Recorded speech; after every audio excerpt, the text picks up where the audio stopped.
What is up, guys? Hold on, let me switch over to our little Keebcast thing here. Did I get it all right? I did. Hi, everybody. Hi, BadSeed. Hi, Chase. Hi, Space Cables. Hey. Hello. How's everyone doing? I gotta mute the stream. I'm getting both. Getting both in both ears. Chase, you want to kick us off? Yeah. So tonight, guys, we have Mr. BadSeed Tech, aka Brian, aka BadSeed, or the god of consumer technology reviews. Yeah, we're here with him to kind of talk a little bit about keyboard stuff, also just consumer technology stuff, a little bit about him, what he's up to, where he plans to go, all that kind of fun stuff. So, yeah. I'm flattered. Oh, Dad's, I have a quick question for you. Shoot, what do you got? Can you tell us about the setup? About the setup? Yeah. Like the one you're looking at right now? Yeah, that looks gorgeous. I'm like about 90% done with the full studio. So this, in the new space, this takes up a full floor. So what you're seeing here is like one corner, so about a sixth of the space. Eventually this area that you're looking at right here will be used for live stream stuff. But we are very outfitted here. If anything, I think I'm a little embarrassed to do the actual studio tour, because I think people are going to be like, if you have this much, why does it take you so long to get videos out? I think that'll probably be the biggest question, because like it's, I went a little overboard in here. I set it up to where I can basically film like in an assembly line. So I have one area that's like natural wood, and it has big natural light, but that can also be blacked out. It's got a pull down black background. And then it's got an alternate desktop that goes on that. And then the other corner is like where I do all the RGB, all the light blending. So it's got a textured backdrop that's actually like acoustic panels on the wall. And then it has a white pull down as well. So paper backgrounds on both. Yeah. We've got like, we've got a desk we're currently using for like a tech desk where we do everything like solder or lube. Anything that's kind of messy kind of has its own little corner. And then there's like a big garment rack here with like 30 desk mats like on hangers on the other side. And yeah, my editing desk is like right in front of me right here. And then my gaming and streaming is like all set up right here. It's pretty kitted out, man. We're pretty happy with it. It took me about 3 months to get it all together after we got moved to the new spot. So that's crazy, man. Straight up studio. Thank you. I'm happy. I'm really happy with it. Yeah. Can we talk about the sign? Yeah, it's pretty egotistical, honestly. But so I saw this. I play a lot of Modern Warfare, as I'm sure you know if you watch the videos. But there's these guys, FaZe Agony, and they're twin brothers. They're from Canada, and they're like controller snipers, but they're funny as fuck. Like, oh, is this famous? Yeah. No, you can curse all you want. But they're hilarious. But they had like I just straight up jacked that from them. They've got a sign in the background of red that said Agony, and I like, after watching a million videos with that in the background, I'm like, dude, that's actually pretty tight. I want one of those. So I pulled the trigger on that. It doesn't cost a ton, but it takes a freakishly long time to get it produced and sent out. Yeah, a lot of them do. A lot of them, I knew I was looking into one too, getting like a switch done to put over here.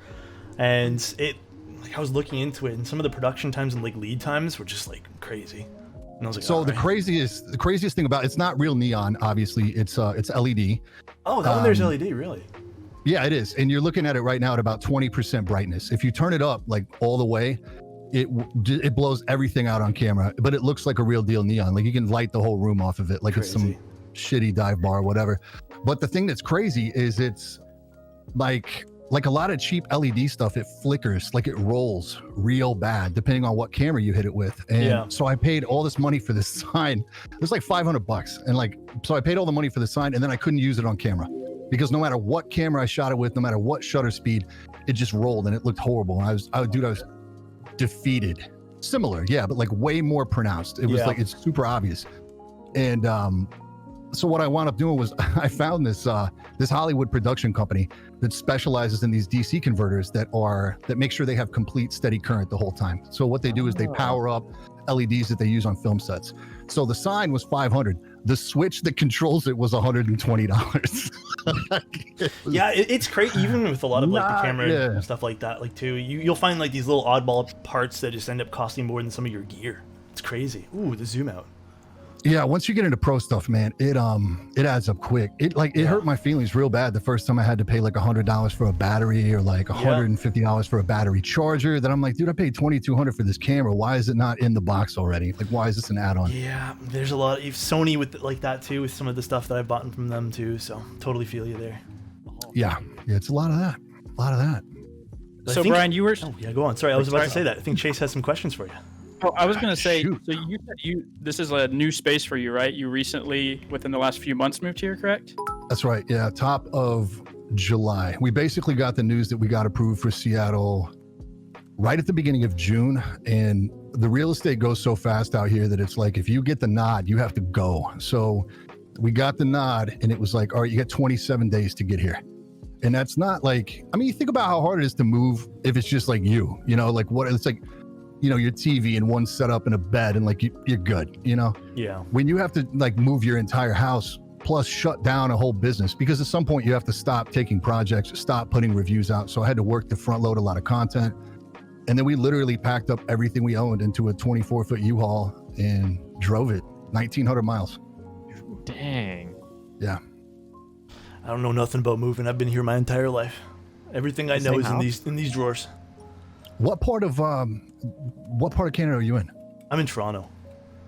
Oh. Yeah, okay. just above the side. heart of the city. Yeah. Right. So we're about an hour and a half south of Vancouver. Like if you take the ferry, you can go right into downtown Vancouver, right on the bay. The problem is they don't want us filthy animal Americans up there right now. So it's been kind of there's some stuff going on, I think, in the world that I think the borders are a little bit harder, a little tough to get through at the moment. I don't know what it feels racist to me. I feel like they're being but it's whatever. We all know no, Canadians. it's been awesome because it's sorry, the nature here is outstanding. I'm from Kansas City, Missouri, and I've pretty much like I've lived all over the place, but that's always been home base. And we don't have like. There's no reason to go outside there, really. It's either like super hot or super cold. And like the city's favorite pastime is binge drinking. It's not like a cultural epicenter, you know? Yeah. So when we came up here, it was dope because there's nature all over the place. So, you know, we get out in it and I've seen things in the past 3 months that have blown my mind, like stuff I couldn't believe I've seen with my own eyes. And it's kind of like, I was laughing, telling my buddy this morning, it's kind of like when you start a Grand Theft Auto game, how like, a big portion of the city is walled off, so you just kind of have to like make do with what you have. Yeah. We know that like as soon as you get over the Canadian border, like that nature is that much more insane, you know? So yeah, it's kind of nice that things are the way they are because it really forces us to get out and enjoy what we have here until the point that the borders open back up, and then we can kind of like escalate up to the nature in Canada, which I think would be nuts. Yeah, I agree with that. That is super cool. I had a question about keyboards. I want to tie some keyboard questions into this. You of all people. Me about keyboard. Right. I know. So basically, I have two questions. Chase kind of had a really good one before that I thought we can start off with here, but I guess consumer keyboards, like off-the-shelf keyboards, what would your go-to for that be? And then I also kind of wanted to bleed that question into what would you recommend for people from your perspective getting into the hobby, the custom keyboard hobby? Man, that's a really, it's number one, it's a very topical question. I just recently completed a review on the K100, and you know, I prefaced that video by saying it's hard to review these boards like that. My first board ever when I came back to PC gaming, and I think 14, was like a Razer Black Widow, and I think when you're new too, I think you have a tendency to just get everything like totally matchy. Like when I went in, I went balls deep on Razer. Everything I had was black and green. Death pad, the mouse. Oh, dude, the mouse pad lit up. I had the sound bar. Like I really went ham. Because I think when you're new to the hobby, the names that you see when you start to look around are the big brand names, and that's not on accident. It's because they have huge marketing budgets, and it's their job to make sure you know about their products. You know. And so I think it's kind of like, well, what do I pick between like the big four? Because when you start and you don't know anything, it's like Corsair, Razer, Logitech, and SteelSeries, right? Those are pretty much the four big brands you get hit with. And then you start looking at reviews based on that. And in my professional life, I did a lot of I crunched a lot of numbers. So the numpad was like absolutely essential for me. It took me a long time to get used to not having a numpad on the keyboard. Yep. Just to move to TKL was really tough for me at first. But it's tough because there's where you want to spend your money in a pre-built board is not where you would normally think to, because there's the brands like Ducky, Varmillo, Vortex. These brands don't have big marketing budgets, so you don't really know about them. And a lot of times, depending on what you pick, like if you look at like FC 660s, which is probably honestly like the Leopold FC 660 is the 660C in my opinion is probably the best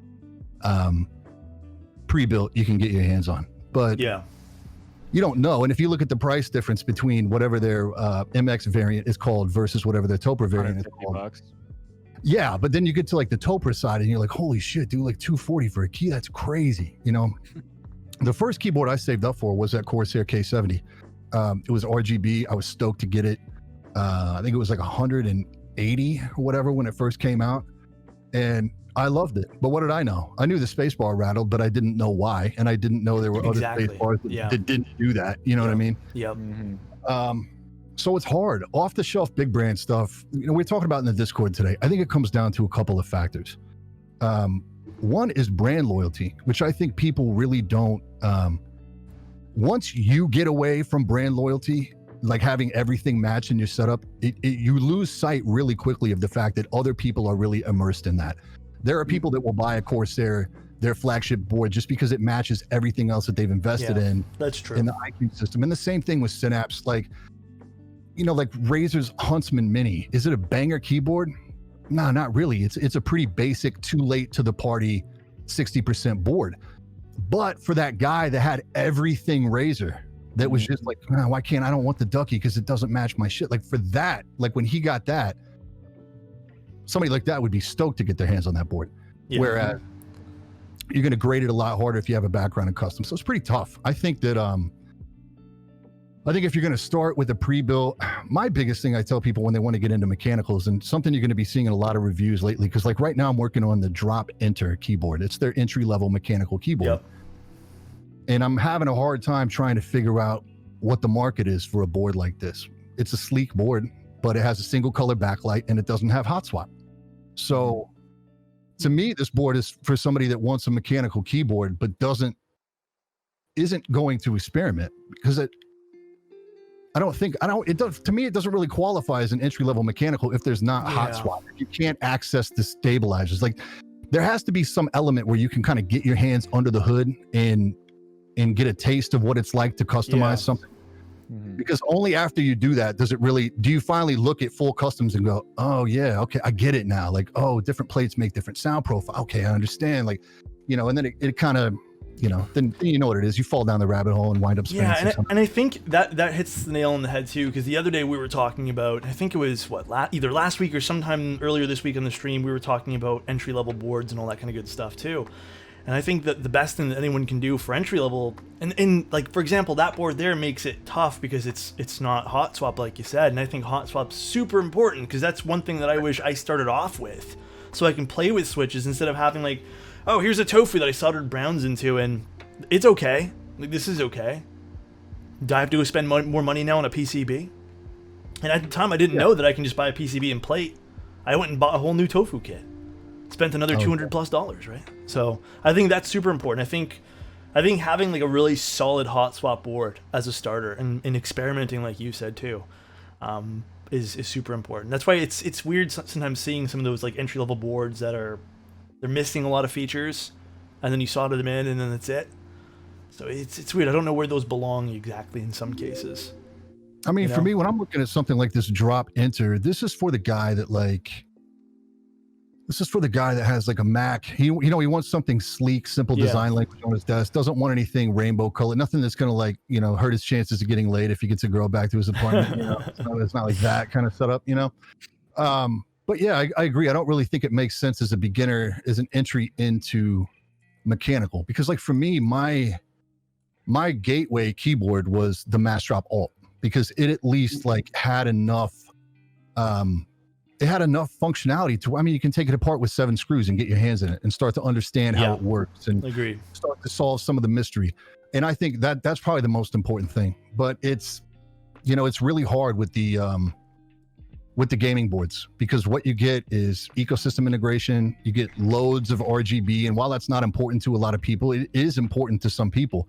One of the most confusing kind of things that gave me pause when I started looking at customs was going from just not having backlit keycaps, you know, because I wasn't like a real, I wasn't, you know, I didn't type very strong, and I worked in low light a lot. So it was really important for me to have backlight, not because I wanted a rainbow firework display, because I wanted to actually be able to see my keyboard when I look down at it at a glance. Yep. And when you get into customs, you give up a lot of stuff like that. And I think there's kind of almost this thing when you're on the fence and you're looking at customs, it's like, so let me get this straight. I pay way more. I have to wait way longer, but it's worse.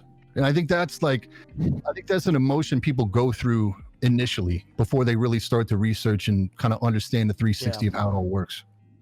And I think I've mentioned this too, and I'm sure, you know, Chase is a big believer in budget stuff. And I built the Clip A today, and I was really, really happy with it too. And it's not, you know, the most expensive board. I think a lot of the fun about the keyboard hobby too is once you slowly dive into it, and you can get some of those parts, and you can realize that you can tweak things like switches and stabilizers and all that. There's a whole new world, and you can take some of these smaller boards that might have not cost you a fortune and really just tune them and really make them sound different. Yeah, you totally can. I mean, it's amazing what a $20 sheet of sorbethane off Amazon will change the acoustic profile of almost every keyboard you put it inside. Yep, I agree. Yeah, it's amazing. What's crazy to me is I also started out with a K70, and I remember getting that at the time and thinking, oh, the build quality on this is insane. It had like an aluminum body, like the outside of it is aluminum. It had like only red LEDs for the backlit keys and everything like that. But now for like the same price that you can get a K70 for, you can grab like the novel keys in K65, which is, in my opinion, a really solid entry board. I agree. And I mean, even like you were mentioning, the Mastrop boards, the Alt is also in that kind of price range of the K70 and all those. So of course, starting out, those didn't exist. You know, 5-6 years ago, those options weren't there. But I think nowadays, I think there's a lot of really cool entry boards out there. Yeah, and I think we're going to continue to see that. Honestly, I don't know if I know of anyone who has any foot in the keyboard game at all that's not quietly working on a 65% board. I think a lot of different people are trying to find a different approach. I think there's a big push to overcome the idea of the group buy, like to have stuff in stock regularly. Because I think I think the group buy is probably the biggest turnoff to mainstream consumers right now. It was for me, you know. It still is for me. I've personally started refusing to buy, you know, GMK sets, because I have 2 sets that I bought almost a year ago now. So yeah, I mean, GMK is kind of having their own issues, right? They're still playing catch up. Isn't their backup queue like 10 miles long because they got they got too many things going on. I feel like they ran out of plastic during the COVID shortage, and they just kind of been playing catch up ever since. But I feel like anybody who's got a GMK is pushed back and waiting real long right now. Yep. Yeah. For me, it's a lot like there's even some other stuff that I've been waiting on. There's delays with other things, and there's times now where I'm like, man, that's a cool board, and then I look down and I look Q2 2021, or I see Q3, and I'm like, do I really want to wait? Can I just go to Mac Market and spend 50? And I'm not saying this is a good or bad thing, but for me, my mentality is maybe I'll just go spend 50 extra bucks and get something in front of me now so I can enjoy it. Yeah, well, and it's in Q2 of. Well, yeah, and then the thought is also in Q2 of 2021, am I still going to want another 65% board? Exactly. Because like Betsy was saying, the 65% market right now is becoming, I mean, like there's a lot of them coming out. I wonder when it's going to switch, because we saw the 60% market was really big for a long time. And then just in general for keyboards, not just custom, like, but it'll be interesting to see if there starts to be a push for like TKLs in the future or anything like that. It should be interesting. Yeah, I've got it on pretty good. Like it's I think I said this in the intro last video too. It's like it's pretty easy to get caught in the echo chamber of customs. Like everybody I interact with on a day-to-day is into custom keyboards now. So small form factor is just like that's just what it is. But evidently the full size boards account for like 80% of the consumer keyboard sales in the like worldwide. Like full size boards sell hand over fist, and I don't think a lot of them ever make their way to. You got to understand too. There's like there's a disconnect between like some guy is just going to walk into a Best Buy, stroll down the computer aisle, and go, "Oh, this looks good," and take it home and plug it in, and that's going to be the beginning and end of his research on the subject. You know, that like there is that user out there. Yeah, so I don't know, and I think some people too are just kind of nervous to jettison the numpad, you know, if they're not used to working without it. Yeah, it's a scary feeling. Like when you're using some of these boards. I know I typically use 65%, and I do use a lot of the function row for like Photoshop and whatnot. So what I'll do is I'll just, you know, we have a lot of these things bound to hold your layers tab, and then your number keys here at the top become your function keys. So I think a lot of people are still, in my opinion, from people I've talked to, they're not using that. Like they're not doing that kind of thing where they layer their keyboards, and you know, it's understandable. It's hard to remember sometimes, and then you switch to a new keyboard, you have to reset it up. So there's definitely a lot of interesting things. So yeah, 100%. Hey, I want to back up just a bit. Somebody asked a question pretty early on. Frozen Solid asked, on brands, how do you maintain a good relationship with them but hold them accountable for their shortcomings? That's a really, really good question, and that is something that it's a learning process, and I think the answer to that changes depending on how big your channel becomes or kind of how much clout you have, because there's definitely a tipping point where there's not really a way to say this that doesn't sound egotistical, but I promise that's not the intent. It's not how it's supposed to come off at all. But when you're starting out and you're trying to get, like, if nobody knows who you are, then basically you're trying to get a product that people are going to come and watch. You're going to try to review something that you think is going to be popular, because if they're not searching for you, they're going to be searching for the product. So having that relationship with that brand at that point, like the minute you can start to get stuff early, or you don't have to you don't have to come out of pocket $250 to be able to execute a review video, that's really important. But the bigger, and I think you have to maybe, have to be more conscious, not necessarily about what you say, but how you say it. Like you have to maintain a level of professionalism. Like it's not very frequently at all that you would see me in a video just be like, this thing's pure garbage, don't buy this. Like rarely, but it happens. The larger your channel gets, the more important it is for a brand to secure your video, because they do start to look at you as an arm of their marketing team, right? Yeah. They're going to launch this product on this certain day. How do they get it in front of everybody? You know, they're going to tap, and I absolutely detest this word, but it's an industry term. Like they're going to tap influencers on the shoulder and say, we need to get a board in this guy's hands because he's going to, like, everybody will watch. That's how they spread the word. They're not buying ad dollars. When was the last time you turned on a TV and saw a commercial for Corsair keyboards? Never. So that's how they market and advertise. The bigger your channel gets, the more you can get away with. Like you can be like really honest, and like they might not like it. Like the emails, I always say that, like, if I say something somebody doesn't like, the emails keep coming. They're just not as polite as they were before. They're a little more to the point, you know, no niceties. Hey, how's the move? How's the new studio going? All that stuff goes away. And it's like, when can we anticipate a video on this product that we sent? You're like, oh, okay, it's like that now. And yeah, that's the answer. You just have to be, anytime you watch me approach a shortcoming in a video, I always mention it, but I don't like, I mean, if you think I couldn't do a 10-minute roast session on somebody's spacebar, I could, but that's not like, to me, that's just not a professional approach. I'm going to say what needs to be said, and then I'm going to keep it moving, because there's no sense in like just beating something to death. I think we just saw that too for a lot of the tech industry with MSI regarding the 30 series cards. Like they made them, and again, like speaking for myself here, I from what I understand, they've kind of made a mess of things. And it looks that way. Yeah, I mean, and influencers are taking a giant step back too and being like, whoa now. So that's what I've been seeing. MSI has done some pretty heavy duty damage to their reputation. Like the back-to-back of like pressuring the smaller creators into like, you know, and that's, I don't know if you guys saw Steve Gamers Nexus, his video about the MSI topic, and he called it like kill shot. Like, yeah. One, hats off, so many applause. The way that dude did that, Steve is like a shining example in the industry of a guy who always did it the right way because he believed that people would appreciate that, you know, there's so much like, YouTubers are looked at like used car salesmen, like we're for sale. You give us enough money, we'll say whatever the hell you want us to say.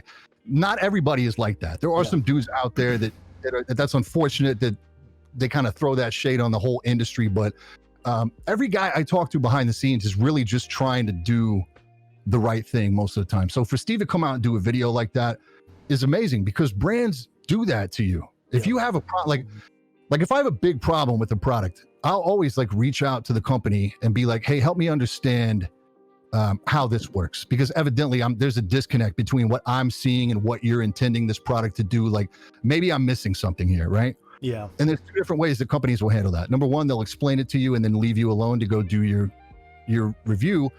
Or number two, they kind of flip the script on you and they start kind of using you as like a one-off testing situation. And that does two things for the company and nothing for you. The first thing it does for them is it gets them like a really dedicated, like I got 20 hours in this video. Of course, I'm going to help you smoke this problem out because I want to get it solved, or I want to be able to be fully transparent and understanding what the issue is so I can communicate that in the video. But the video has to come out because I've invested time in it and the algorithm clock is ticking and there needs to be a video out. So a lot of times what they'll do, like he touched on this, I've never heard anybody else say this before, but it's the God's honest truth. They will play you out. They'll be like, give us a couple more days to work on the driver. Oh, the team over the weekend is working on this. Give us like just till Thursday. And what they do when they string you along like that is they keep you in limbo until your video no longer has any validity in the market. Exactly. Nobody cares. They've already seen what they want to see. They've already decided what they're going to buy or not. So you're not going to get the views off it. At that point, they've effectively silenced you. And all you were trying to do was be a good guy to the company. Yeah. And so you just learn real fast, man. There's just a really, there's a line in everything that we do as reviewers. And that line is, my loyalty lies with the people who watch my videos. My loyalty lies with the guy who goes to work and gets a paycheck and parts ways with his hard-earned money for something that I seemed excited about. That's my loyalty. There is no, like, brands are not your friends, bro. They're not. Like, I do, like, I'm always going to have a soft spot for, like, small companies, startups, entrepreneur type dudes, like, Reagan, perfect example. But big brands, they're not your friend, bro. Like, you know what? I've had that experience too. When my Instagram started getting a little bit more traction near the beginning, I had a brand reach out to me and go, well, we want to send you some stuff. And at the time, like, as someone who's, thank you so much, Box, for the 10 gifted, my guy. I had a brand reach out and they're like, we want to send you some stuff. And, I was new to the creator scene and I'm like, cool, I'll take some stuff. What do I have to do? And they're like, well, you're going to write a little review for us. And I was like, all right, that's cool. And then they sent over this contract, and I'm reading over this contract, and I see over the next 90 days you will post 45 Instagram posts about this product. And I'm like, dude, that's a lot of fucking posts. Wait, what? No. Yeah. And I was like, no way. Like, and I looked at it, and then their rep, and this is a big brand, guys. I'm not going to name names, but it's a big brand. And the rep goes, well, the product's already on your way to you. I'm like, well, I'm just going to deny it at the door. I no longer want this. Nor did I even sign this contract yet. And I'm like, I do keyboards. This is not even keyboard stuff. Right? And this is exactly why, like, I tell you guys all the time, when we did the Matrix Noah, you guys see, and I think someone made a comment saying that the keyboard community does some good feedback when it comes to prototypes. And I definitely like, that you guys can say that, and definitely it means a lot, because there's been keyboards, we've gotten here on the stream where I try to be critical about them. Mm-hmm. There's even keyboards where I've spent my own money, and then, like, I'll keep saying the Matrix Noah, for example. I think everyone who watched that stream saw my face drop when we actually started typing on it, and I was like, oh man, a little disappointed. So it's definitely, it's cool that you guys can say that the keyboard community, that we've been doing a pretty good job of prototypes, and hopefully it stays that way for any new and upcoming streamers too, or people who want to do some content. I know I love seeing BadSeed stuff. I want to see BadSeed do like a really big review on like some of these more niche keyboards for sure. I'd love to see what he has to say. I think it's important, and I think it's a smart decision on the part of anybody doing this to get boards in the hands of guys like you, because you can't, like, from a company standpoint, like I'm a guy who worked in corporate for 20 plus years. You know what I mean? Like big level corporate. And what I can tell you is that like being able to get the unfiltered feedback directly from like your laser focused intended audience, like you can't accomplish that through traditional means. Like what this whole thing right here that we're doing, like the live stream builds that you do and interacting with the brands on this level like that, it's incredibly valuable to them, number one, because it allows them to avoid making a mistake on a production board. You know as well as I do, the competition is so fierce out there right now that if you mess up one thing, yours is going to sit on the shelf while the other guy sells. There's no room for error in any of this stuff. So it benefits them because they get access to that information earlier. And it also benefits the community because it makes sure that when that retail does drop, it's right. It's what it's supposed to be. There's no surprises. Yeah, I agree. It's a weird world right now when it comes to tech and stuff too, because I feel like a lot of people are at home because of the global pandemic as well, and we're having a lot of people with a few extra dollars in their pocket. And one thing that I know, we just talked about this prior to us even starting the stream, but one thing that I've been telling my guys over here in stream, you know, and anyone else who's just tuning into, if you guys can't afford something, then don't buy it. Like, I feel like right now a lot of people are getting kind of bored and spending extra dollars and then regretting their purchases. So it's a lot of that. And one thing too, I want to ask you this, and Chase and Reagan have heard me say this too, but, and chat, I want to know this from you, and I want to know if you do this, Brian. Do you ever buy something, it's on the way to you, and then you immediately go and watch a review? Or you already got the product, haven't opened it, but you're still watching reviews on it, just to like validate your purchase? Which is a good thing. It's a good thing you don't do that. No, I don't do that because I think a lot of people do. I know I go sometimes to you too, and I'm like, Brian, did Brian review this? Let me go validate my purchase really quick. A lot of people do that, and I've never, like, the harshest criticism I get as a YouTuber covering anything is from a guy who's already bought it. Yeah. And the first time I saw it, I was like, I got it. Like, what's the motivation here, bro? What is it? Like, you already own it. Like, so are you happy with it or are you not? In my mind, there's only two reasons why somebody would do that. Either they're having an issue with it, and they want to see if somebody else has too, and if there's an easy fix for it, one, or two, they're looking for somebody else, some other voice to validate their purchase. Yeah, exactly. For me, I think it's a dangerous game because if I spend my own money on it and I'm enjoying it, leave me alone. I don't want to know anything else about it. Yeah. Because what if there's that thing I hadn't noticed yet? But after I notice it, after I notice it, it drives me crazy and I can't turn it off anymore. Like, it's one of those situations, like if I've already decided and I've already spent the money, ignorance is bliss. I'll make up my own mind about whether or not I like it. And if I like it, I don't want to hear anything else about it. I'm good. Yeah. Alex, isn't that what ruined your first mechanical keyboard for you? You watched a review on it and they mentioned that it didn't have a cable. Yeah, like I'll tell you guys a story about that. By the way, Young and Hooligan, thank you so much for the 5 tier 1 subs each, my guy. Thank you, I appreciate it. When I picked up my first mechanical keyboard, it was a Gons GK87 Pro. And I bought the keyboard, was so hyped for it, didn't know anything about customs at all. And this was like something that bled into customs. And this is something that bled into me picking up customs. And I remember reading a review, particularly about the cable. And it's like, man, this keyboard's absolute crap because you can't remove the cable. This keyboard would be perfect if you can't. Crap if you keyboard. I just remember, I'm like, dude, I already bought this keyboard. It's on the way to me. And now I'm reading this one review that's stuck in my mind now that I can't remove this keyboard cable. And now this is the only thing that my mind can focus on. Yeah, it's silly for you. You're staring at that fixed cable every time you sit down at the desk. Yeah. And I remember just looking at it and I'm like, no, I can't do this. Like, I need to go do something else. And then it only like had a shelf life on my desk for like, what, 2 or 3 months before I was like, nah, man, I need to go do something else. Random Frank P is in the, just some big names in the chat. Yeah, there's some. We also have Glarses. What's going on, Glarses? Yeah, Glarses in the building. El Jefe's in the building. Gravex is in the building. We got a nice little community here tonight. I'm liking this tonight. Yeah, let's chill. Let's chill here. Reagan, you had some questions too, didn't you? Some topics.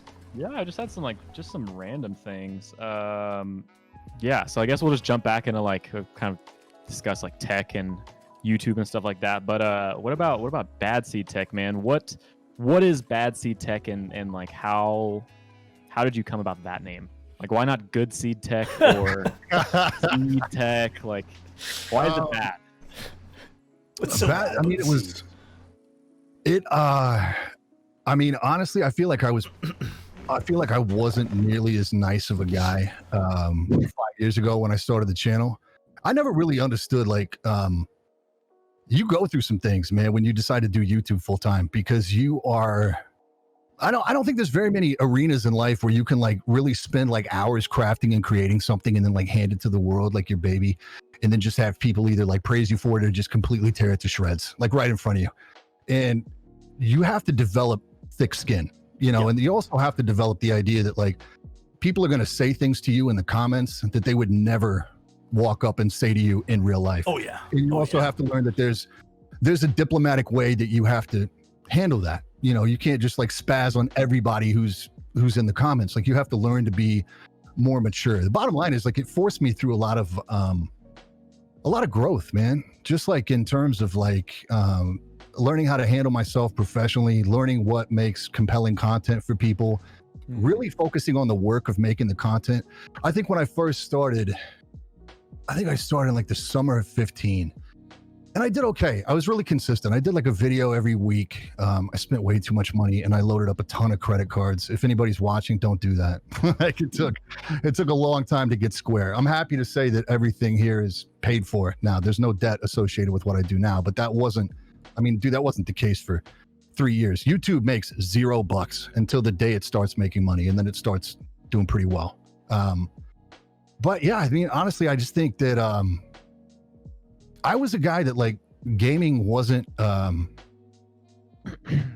it wasn't my whole life. PCs wasn't my whole life. And I guess I kind of wanted to bring that to the table because a lot of the guys that I hung out with like were like, they were interested, but they also had like a lot more dynamic stuff going. Like they were DJs or nightclub owners, or you know, there was always like something else associated with that. And I was like, there really needs to be a message that like, it's not, I guess like that stereotype of like the closet shut in, mouth breathing, you know, nerd, the South Park dude is like, that's not, that stereotype I think has been dead for a really long time. Yeah. More than what mainstream people wanted to admit. And so that was really, I felt like I had a voice and I could get started. But my early content, I vaulted a lot of it now because a lot of it's kind of rough around the edge. Like, I kind of like chip on my shoulder, like this tough guy thing going on. And like it just, over time, on one hand, like I don't have anything in the world to be upset about now. I'm blessed to say that like, honestly, like I'm living my dream. I wake up and live my dream job. I'm exactly where I want to be. I'm 15 minutes away from my brother. I'm closest to him. I got an amazing woman in my life that we've been together almost 5 years. Like I don't have a thing in the world to be upset about. There's no chip on my shoulder. I've been happy for a long time. So I'm probably a nicer guy, you know, than I used to be. And the other part of that too, I think when I was coming up, I felt like there was some gatekeeping at the top end. And so it's just always been kind of a mission for me I love to find creators that have, you know, they're obviously like putting the work in, putting the hustle, like their camera works nice. Like they got everything dialed in. They just need some eyes. If you can just give them a little bit of exposure, that you'll light the match and the rest of it'll just kind of go. And I get a big kick out of that. So yeah, you know, I'm probably way closer to like good seed than, you know, these days than I am bad seed, but that's decent. Yeah, I'm a decent seed. Yeah, but if he was good seed tech, we wouldn't have the dad seed meme. So I mean, there's that. No, it's like just not. Yeah, like it wouldn't be like what. Yeah, nothing. Good. It wouldn't be as funny. Yeah.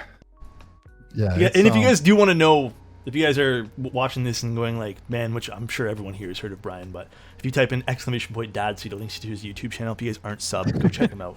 That's hilarious. I'm gonna do this. That's what you're saved in it as in my phone, actually. That's hilarious. Yeah. That's I'll take it, man. I'm all right with it. It's I mean, for me to be able to walk away from a 20+ year career at my age and do YouTube full time talking about computer gaming peripherals, I'll take it. I'm happy. Awesome. That was like early. That was like end of last year. Or was it right beginning of this year? That was May of 19. May of 19, I quit. May of 19, I quit and decided to go full time. And it was scary, man. I've been planning it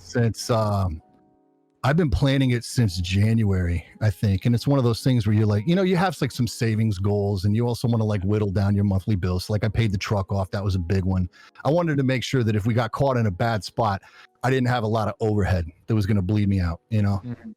But you know how that stuff goes. Like you put together a pretty good plan. And then when the time actually comes, it's like, you know, life happens. Life always happens, man. There's never a great never 100% right time to do something. No. But there are easier times to kind of make those or take those risks rather.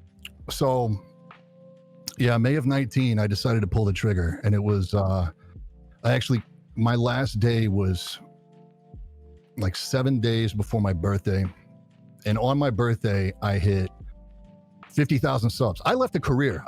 Like I walked away from a career for a channel that had 45,000 subs because I got to the point where working, anybody who wants to know that doesn't know, I did restaurant and nightclub management and development for 20 plus years. I started as a busboy. I worked my way up into management. I did not know that.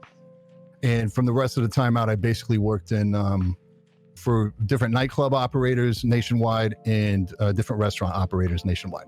So it was fulfilling, man. For a guy that with no college education, it was a wild ride, but it was also one of those things that was a lot like, dude, when I was 25 and single, it was the dream job. I can imagine, yeah. Dude, that's why I know I like you, because like the whole service industry thing that's what I did. Like when I was 16, busser, then it was, server, then it was like bartender, then it was bar manager for a while, and then I was bartending at a bunch of places. And so it's like, I get that like service industry vibe out of you, that like chill dude, like, have a drink after work. So, yeah. And it also like you have to have empathy as a person to do that job well, because patience, Jesus Christ. Oh God. Yeah. I think even anyone who in the chat who's worked retail can agree to that, especially in tech retail, because I worked for Best Buy. I don't think many people know this. I worked for Best Buy for about 8 months. And I had worked other jobs, like I was like a team leader / manager at, Adidas and whatnot too. And I was it wasn't too long ago because it was in between things, but my God, tech stuff. Well, I think so. All the subs and love tonight, guys. Tech jobs, like having I remember there was people who'd come in sometimes and be like, they have these issues, and it's just like, God, you have to have so much patience, understanding that people don't understand things the way you do. Yeah. And the same thing with the service industry. You have to really love it. By the way, Katana, thank you so much for the raid of 27, my guy. But I agree. Chase, did you have any other things that you want to bring up, my man? Well, I was going to say, Brian, it's getting really close to the holiday season. Does that mean you're looking to go full throttle here in the next month or so? Does that mean a lot of videos are coming in? I mean, honestly, kind of the position I'm in right now is the move really, I committed to a lot prior to the move. The move took way longer than I had anticipated. Normally this time of year, I'd be getting geared up for stuff like top 5 and year-end roundup vids. And what I'm really trying to do is just kind of make good on, I'm big on my word. If I tell you I'm going to do something, I'm going to do it. Like, even if it's delayed, I'm going to keep you in the loop, and we're going to, I'm going to stay in contact until it's done. I'm not going to get small advantage on you.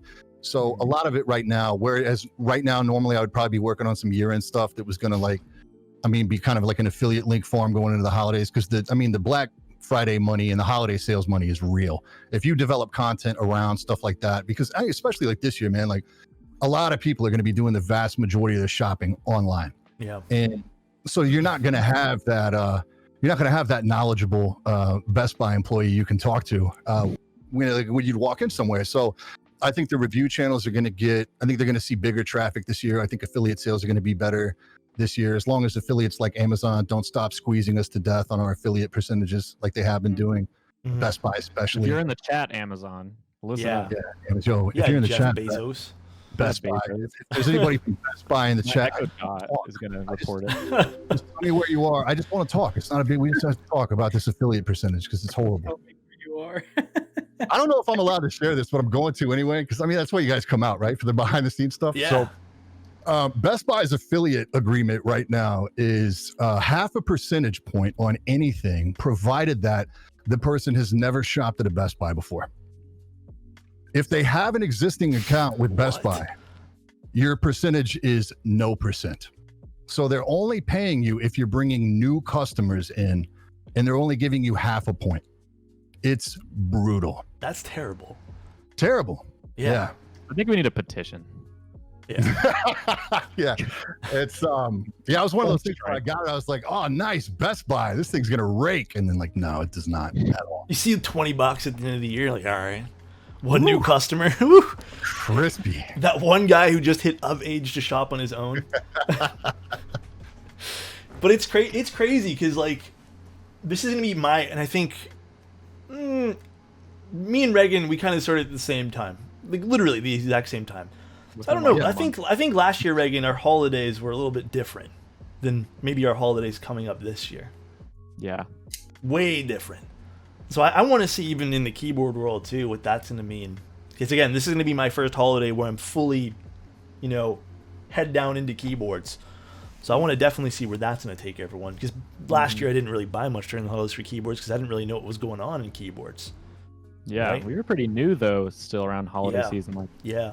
I wanna just say, started like- streaming in the end of December, and I had like 8 viewers. So I mhm. didn't really know what was what for keyboards. I was building like the same old things. So I want to see what holidays are going to bring for everyone. Last Christmas is when I got my tofu. So that means you must have had one right around then, before then. It was like August you- when I got mine. Yeah. You talked me into that. Yeah. Yeah. Alex is the reason a lot of people got a tofu for Christmas. Alex sold a lot of KBD fans tofus for sure. We know the numbers, Alex. I know the numbers. It's crazy how much people like use that discount code for pre-built tofus.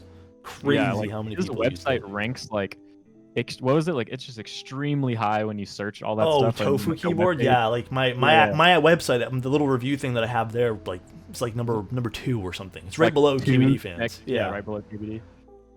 But another question for you, Brian, is what's your favorite custom so far, if you have one? We're gonna use some favorite questions, and I know it's totally subjective and preference, but what are you using right now? So I'm still using on a day-to-day on my gaming setup, I rotate boards based on what I'm reviewing. If I'm not currently reviewing a keyboard, it is my purple NK65 entry. These look at have that. polar pandas, like true Franken Yeah. switch polar pandas inside with the GMK analog dreams. Is that right? Yeah, it looks Yeah. like it. And yeah, love it. If I'm on my editing desk, it's the K75 V2 with it's my custom build that I did the video on. So it has lubed film, silent alpacas, brass plate, brass weight, and SA Bliss. And that's my that's pretty much my go-to. I'm in a Nice. weird spot where I have like everybody's been really generous lately in sending like I have tons and tons and tons of switches and nothing to do with them. Like I just don't have boards to put them in. I did recently cop the I copped the Bella that went on sale the other day from I picked one KBD. up too. Yeah, waiting for that to ship out. Yeah, same, but it's a little confusing because Sherry got back to me and she's like, "Well, give me your order number." And I bought it. I didn't hit him Yeah. up and ask for a free keyboard. I just pulled the trigger. And she's like, "Yeah, we're just waiting for now we're just waiting for brass weights and brass plates." I And thought so those I were thought in to myself, stock. So I said the same thing because like the listing on Bella has the there's some confusion about whether or not the switch opener that's on board is going to be the KBD fans branded one without the ears, or whether it's going to be like the little kitten thing they have going on there. Oh. So there's some confusion there about which one they actually went with on the finals. As far as I know, they still haven't released photos of the finals, so that's a little weird to me. Yeah. And I have no idea what the I have no idea what kind of plate it's going to ship with, because if we're waiting on brass plates, that either means it's shipping with something else that they haven't mentioned at all, because there's no info in any of the listings or in the Discord about an alternate plate, at least not a couple days ago when I looked. Or they're just not going to ship until the plates come in stock. One of the two. I don't know. Yeah. They've done this a few times. Like, again, I was a regular at KBD fans when I first started the hobby. But more recently too, again, not to be negative towards them in any sort of way, but there's been a lot of confusion with their descriptions, and I do think someone, who's maybe more in tune of what their products might actually carry, writing those descriptions might be better for them in the long run. But I know even when I ordered some foam from them, it just did not ship out. And I had other stuff that I wanted to buy, and I was like, dude, I need the other stuff. The foam's like last priority. But I Right. need the other stuff. So I ended up having to cancel that and then express ship the other stuff, and it was like this whole ordeal. But they've done it a few times now where it's just been a confusion with things.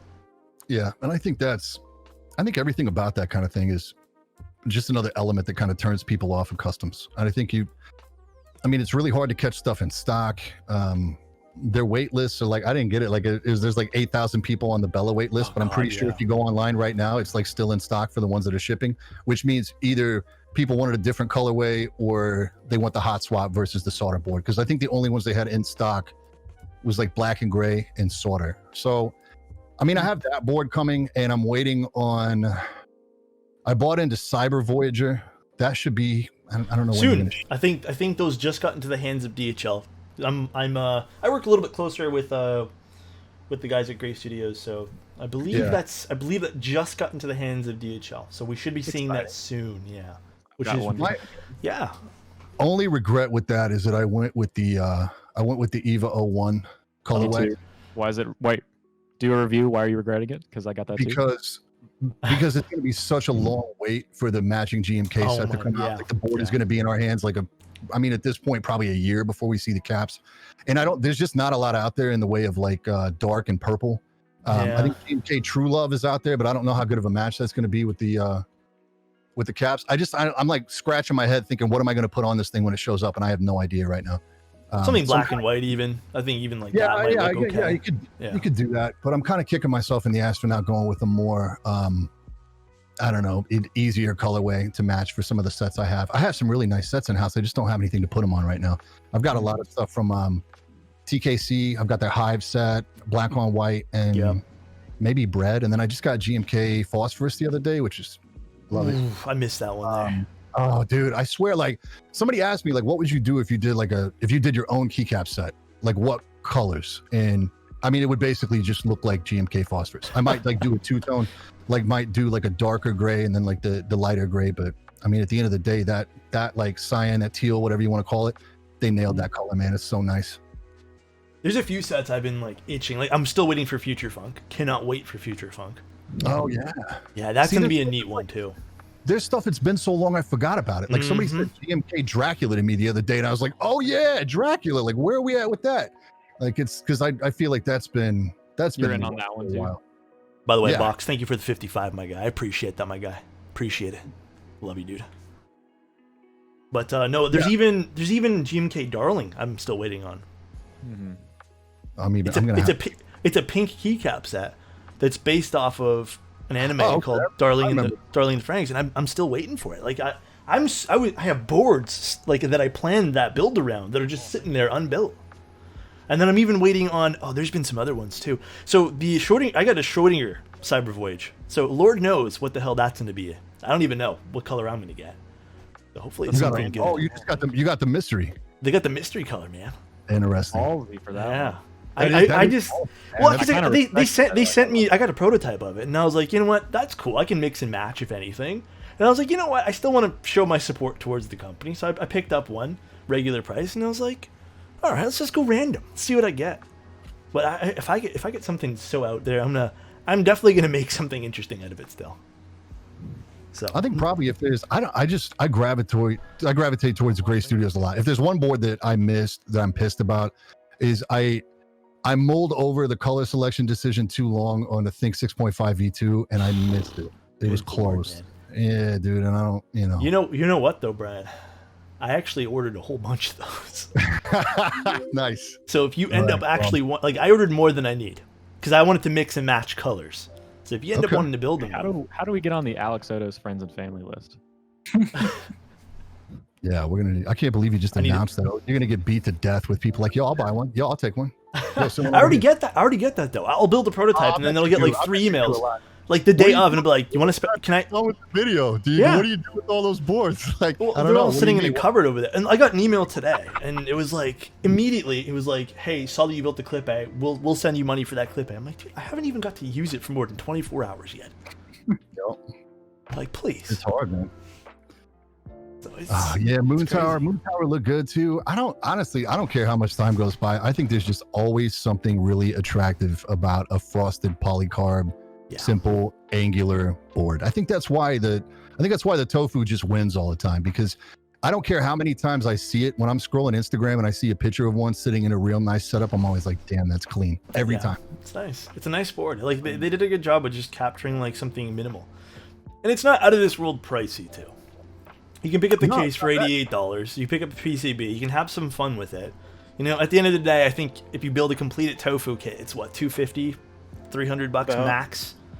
So it's not out of this realm when you're comparing it to something like Corsair's top of the line keyboards. You're spending a few extra dollars, and you can do something yourself. Obviously not the same form factor, obviously not the same name brand. Obviously there's some features missing, like no backlighting for keycaps. But I mean, it's just one of those things that You can get something underglow. For me, that was a big thing too. Going way back, going full circle over here. When I was looking into customs at first, I saw a lot of keyboards had underglow or backlighting. And I was like, man, but exactly. Yeah, and I was like, but where's the both? And then there was some PCBs, and I know Mr. Spoos over here, Spoos Cables, has a keyboard coming out soon too that has both that are full RGB. So we built one of those. I actually have it right behind me. PCB mount stabs, I trust. Yeah, it's an acrylic little acrylic guy here. You guys might have saw me build this live, but this has both. Obviously, the GMK caps do not have transparent legends. But if you wanted to, you could technically use this with transparent legends and get best of both worlds. Oh, I like that. Stacked acrylic too. Yeah. Looks nice. Yeah, it's good beautiful. angle. Yeah, that looks pretty. It's beautiful. What are your guys' thoughts on Durock V2 stabs? So someone asked the question. I haven't got my hands on them yet. It was just brought to my attention today that Durock was having trouble with wire pop. I didn't even know that was a thing on the Durock stabs that have been out in the market. I've never experienced that with Durock stabs. I hadn't either. The only time I'd even ever heard of it at all is after I think when like the first run came out, and it was pretty much only Zeal that was doing the clear stabs with the gold bars, and then this like imposter, like fake stab showed up on the scene. I'm pretty sure that was JWK or Durock back then. I remember reading about it, but in terms of actually having it happen to me, it's never happened to me. Yeah, and I think there's one thing that I can definitely say. I've seen and heard people, and communicate with people, that heavily lube the area where you pop the stab in. And I know with some stabilizers, it doesn't clip in as nice. And I feel like maybe, I'm no scientist, but maybe the lubricant helps pop it out easy. Especially when you're lifting a cap off. That's what it does. Yeah, so I think that might be, some people might be lubing a little too far up. You don't really need that much lube on the corner piece of the wire. So there's always that too. I go ham on mine. I overlube the daylights out of my keyboard. Make that shit squishy. I do, man. That shit isn't feeling like Romer G's at the end of the day. No, it's not. It's I always have people comment too, because they're just like, because I'll like show like a macro and you can tell like that thing, it's just dripping, bro. It just looks like it played a full pickup game of basketball. It's drenched. They're like, no, you don't have to do that, right? I was like, I do it because I like it. I like the way it feels. I like the way it sounds. That's the beauty of it. Potatoes, I don't want it. Yeah. When I did that K75 and when I did that sound test on the K75, people were like, it's fake. It's fake. You turned the audio off. There's no way that keyboard's that quiet. Like, I promise you, it's that quiet still. I love that board. The silent boards, when I first joined through the silence, I was like so against. I couldn't get behind them. I was like, man, the silent boards are weird. And then I put silent switches in my macro pads, and now that I've swapped them off to regular, and I'm doing like scene changes here on Twitch, I'm like, oh, I don't like the fact that I can hear them now. And like I've grown to like silently appreciate silent switches. Silent appreciation. Yeah. The silent switches. Yeah. So why? Okay, because that's a real polarizing thing. I do have a lot of people that are like, silence, like an either love it or hate it thing. I don't think there's anybody out there that's indifferent about it. What is it about it that you did not like off the rip? I came in from the audio hobby. I know I saw Tyler, and I think I saw some of the guys from headphones.com in here earlier. I've always been into audio. Like, I spend money on audio equipment, and that was my thing before keyboards. So when I don't hear something, it's like I just don't get that satisfaction, of hearing something. So I'm like, man, I don't know. It just doesn't tickle my fancy, right? I can see it. Yeah, and it's just like when you don't have, I guess, that auditory experience. And one thing that we were talking about, I was on the headphone show, and we were talking about headphones and maybe why people are generally more eager to post photos and like do all these things about keyboards, especially more recently, is because there's more. Like you don't really have like a tactile feedback when you're using headphones. Like you're not touching them and going like, man, these feel good. There's more senses that I guess you can get from a keyboard. And when I'm missing one of those senses, like when I don't hear something, it's like, well, I've just taken one of the things that I like away from the keyboard. But now, going forward with, using some of these silent tactile switches, and especially the silent tactile switches, I can appreciate that there's still that feedback. Mind you don't really hear much, especially when you're doing things. But again, it was that one extra thing that I liked hearing, that auditory response from something, and I'm like, man. Reagan BadSeed, can you play Among Us with this Yeah, space keyboard, please? I wondered if it was a feel thing for you, because a lot of people, I've heard the comment before that the dampeners affect the bottom out and the return feel of the Switch, and I don't. It is a feel thing. Yeah. I don't know. I don't see it, but I also it took me a few tries before I had a board that sounded like a Teja type sound test. And the first time I made a board that sounded like that in real life, I was like, oh shit, I want to hear this all the time. Yeah. Like my NK65 is very thawky, and I like it for that. But I also I think my love of silence kind of came from the fact that cheap mechanical keyboards are loud as shit. Oh yeah, they're like typewriters, especially the stabilizers and all that. In the place we were working before we moved out here, we had this downtown loft in Kansas City, which sounds glamorous, but I promise you it's not. It was it was rough, man. And we had my girl, God love her, bro. We had production stuff everywhere. I always tell people we had like a couch and an area rug and a TV and a bed, and everything else in the place was production gear or desks or retails. It was unlivable for a long time. But in the loft space, there's no walls. So if I woke up early to start working and she was still asleep, I'd wake her up with the keyboard until I stumbled upon Silent Reds. And that was the first time I could I can get up and work and not move around like a church mouse. I can hammer these keys out and I'm not going to wake anybody up. So for me, it was kind of born out of necessity. And then I just got to the point where I just like it now, I guess. Well, I think that's the big thing. And some people need those silent switches for their work life and all that. So I can definitely see that. Yeah, I couldn't see going into an office with box jades. I did that once. I got promptly told to not use the keyboard. I was gonna ask, was that your last day or? They saw it and I'm like, guys, I'm so proud of this. And it was like when I first got into it, wasn't doing anything on social media. Brought it in and I started typing on it. They're like, no. Not gonna be a thing. No, but that's also a common misconception for consumers that are outside of the mechanical keyboard community is that oh, is that just that clicky shit? I don't want a mechanical keyboard. Not all of them are clicky. There was someone in chat, Reagan. There was someone in chat earlier today when I was streaming this morning, and someone said their mom didn't really get or their mom or their father didn't understand why they were spending money on the hobby. And I've actually had that too, where I've had someone, I was talking to them, and I know they were a big car guy, for example, and they're just like, man, what's the point of spending money on a keyboard when it still types up something? I'm like, what's the point of owning that Land Rover you do outside when it still drives you from point A to point B? Yeah, I mean, you can literally say that about anything, man. Right, exactly.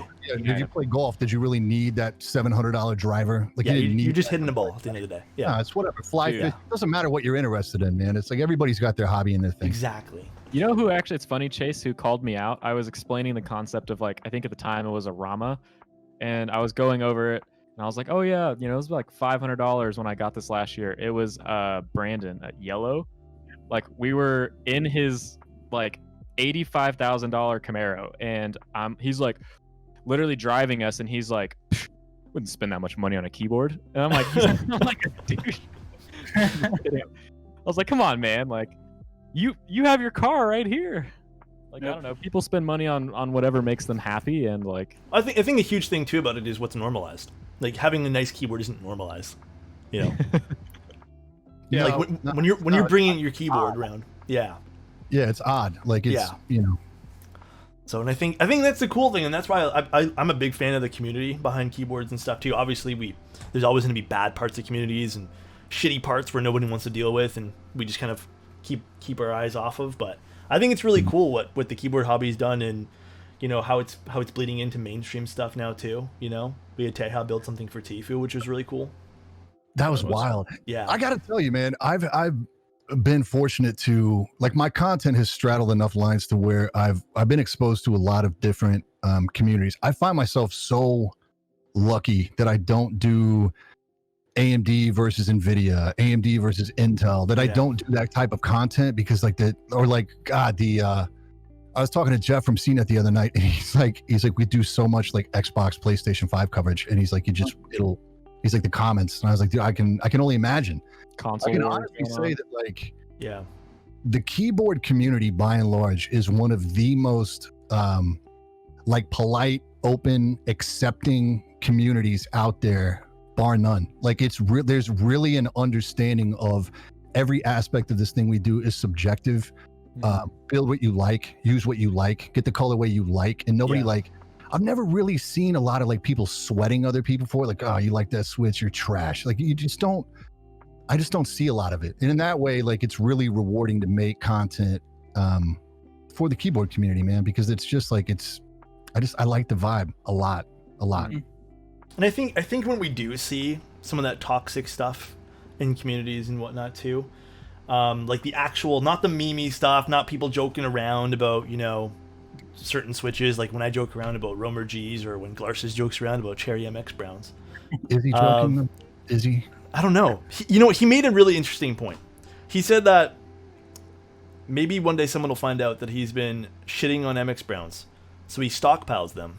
And then when he releases this video about how they're the fucking best thing in the world, he now has the majority of MX Browns in the world to sell to us. And he's going to become rich. He's got that potential, that super villain potential. I see it. Yeah, I can see it. Yeah. Yeah, like it makes sense. Like it does, realistically. It'll happen. He's sitting there right now sweating. He's like, fuck, how can I respond so no one knows what I'm doing? They're like on hiding all his Browns. I need to redirect right now. Brian, I wanted to ask you, as you're basic, I'd say you're kind of a super consumer. Like you're still a consumer at the end of the day. You just have a, I guess, more pronounced voice than most consumers have. But as somebody who like works with technology so much and is a consumer technology, what would you say that like the keyboard community is lacking right now, or like what would you say like changes that you see like are being pretty dire changes that need to be made, like maybe on the vendor side or just within the community itself? I think the biggest thing really is it's just the ordering and acquisition process. I think is the biggest thing. I think there's I see space taking notes. Pen wasn't even open. He's just writing shit down, making it backwards. Yeah. No, I really think it's one of those things where, you know, the group buy, the mini Kickstarter thing. I understand the necessity of it because it allows people that don't have access to a lot of capital to get the ball rolling on a project, and that's great, you know. But I think that I think we've seen a big influx of money into the keyboard scene. I think there's a lot of more mainstream interest in it over this past year than it's traditionally enjoyed. But it costs a lot. I mean, damn, to get like, you know, to do 2,000 copies of a fully produced board, $250,000 that you got to put up front. I mean, that's why group buys exist. So I hope that people are taking some of this money that's rolling into the scene right now, and they're going to be able to reinvest that in a way that's going to allow them, like in a perfect world, I would like to see a business model where instead of like an interest check, it's like, hey, what do you think about this keyboard? P.S. It goes live for sale next week. Oh, P.S. It's not a pre-sale. When you buy it, it ships out in 3 days. I'd like to see that because I still think that's the number one thing I still think that's the number one thing that scares people away from the hobby. Yeah. One, I think it's money. Two, it's if you have the pockets and you don't mind parting ways with the money, you're immediately slapped in the face because when you go to buy it, it's out of stock or it's on group buy. So I think the minute that they can pull that aspect of it out of the equation, when people can really start generating enough capital to get stuff made first, and some things are going to have to change. You know, one of the big challenges we have with COVID right now is that you don't have access. Like I couldn't get on a plane and go to mainland China right now if I wanted to make sure that my investment was protected. Yep. You used to be able to walk right onto the factory floor and inspect the stuff that was coming off the line to make sure that it was where you wanted it to be. Now it's such a gamble because if you don't have an established relationship, you're putting all that money up, you're trusting somebody, you don't know this guy. And then you're just waiting for that boat to arrive from China, like 60 days, 90 days. And when it shows up, it's either right or it's not. And if it's not, you have very little recourse to get that fixed. So that aspect of it is going to have to change before we can get, you know, more international access back. And then once that happens, I hope some of the money that we've seen rolling, and I hope some of these companies reinvest and can push towards a business model like that. Well, everyone's like starting out as small startups, right? Like there's no like Logitech size companies in this like super niche space, right? So you're seeing over the last 2 years, these vendors that started off small, or maybe they only had one hat or sold one item, kind of expanding and scaling, where maybe didn't have a lot of capital up front. So, you know, they're able to just, you know, raise capital and now move on to different things and kind of ditch that group buy aspect with items that are a little more safer, like maybe you're seeing more and more in stock desk mats. You've got the NK65. That's a big deal. Having that capital up front to be able to do that, you can't do that when you're brand new startup or you're not this big. No, you can't. Yeah. And like the NK65 is a great example too, because that first run sold out instantly, when the I mean, so fast. And so the second run, I know that Mike went deep, man. He got 1,000 copies of 3 different colorways, 3,000 units, and they still sold out in like 4 hours.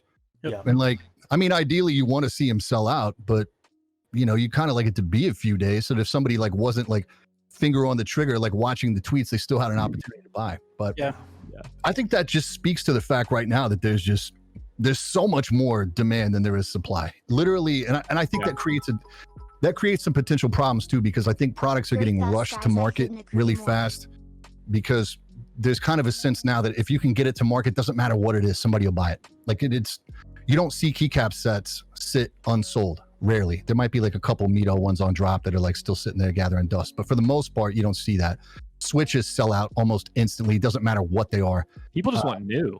People just want new and what the Jones from down the street have. And that's the big thing, Reagan, is this hobby is so you can build something and there's X amount of different ways you can build this. That it's fun to go through these things, and even for me, one of the big reasons that I don't have sponsorships, that I don't do a lot of the things that I guess typical people would do when they're scaling, is because for me, I still lean on my day job for a lot of this stuff here, and I like to experience it through the consumer eyes. And I know some people really appreciate that, and some people don't like that. Some people want to see me pick up some more stuff like that too, but it's really fun to have pick up this plume keyboard over here and build it 100 million different ways that you can do it. Add foam in it. What else can you do? What other plate style are you going to put in it? There's so many plate options. There's switches. Then you have to think about lube. Then you think about whether or not you're going to film your switches, keycap style, profiles. There's so many things you can do to these keyboards, and I think that's the beauty about building it. You can't do that with headphones. You can't really pick it up and it's all modular and stuff like that.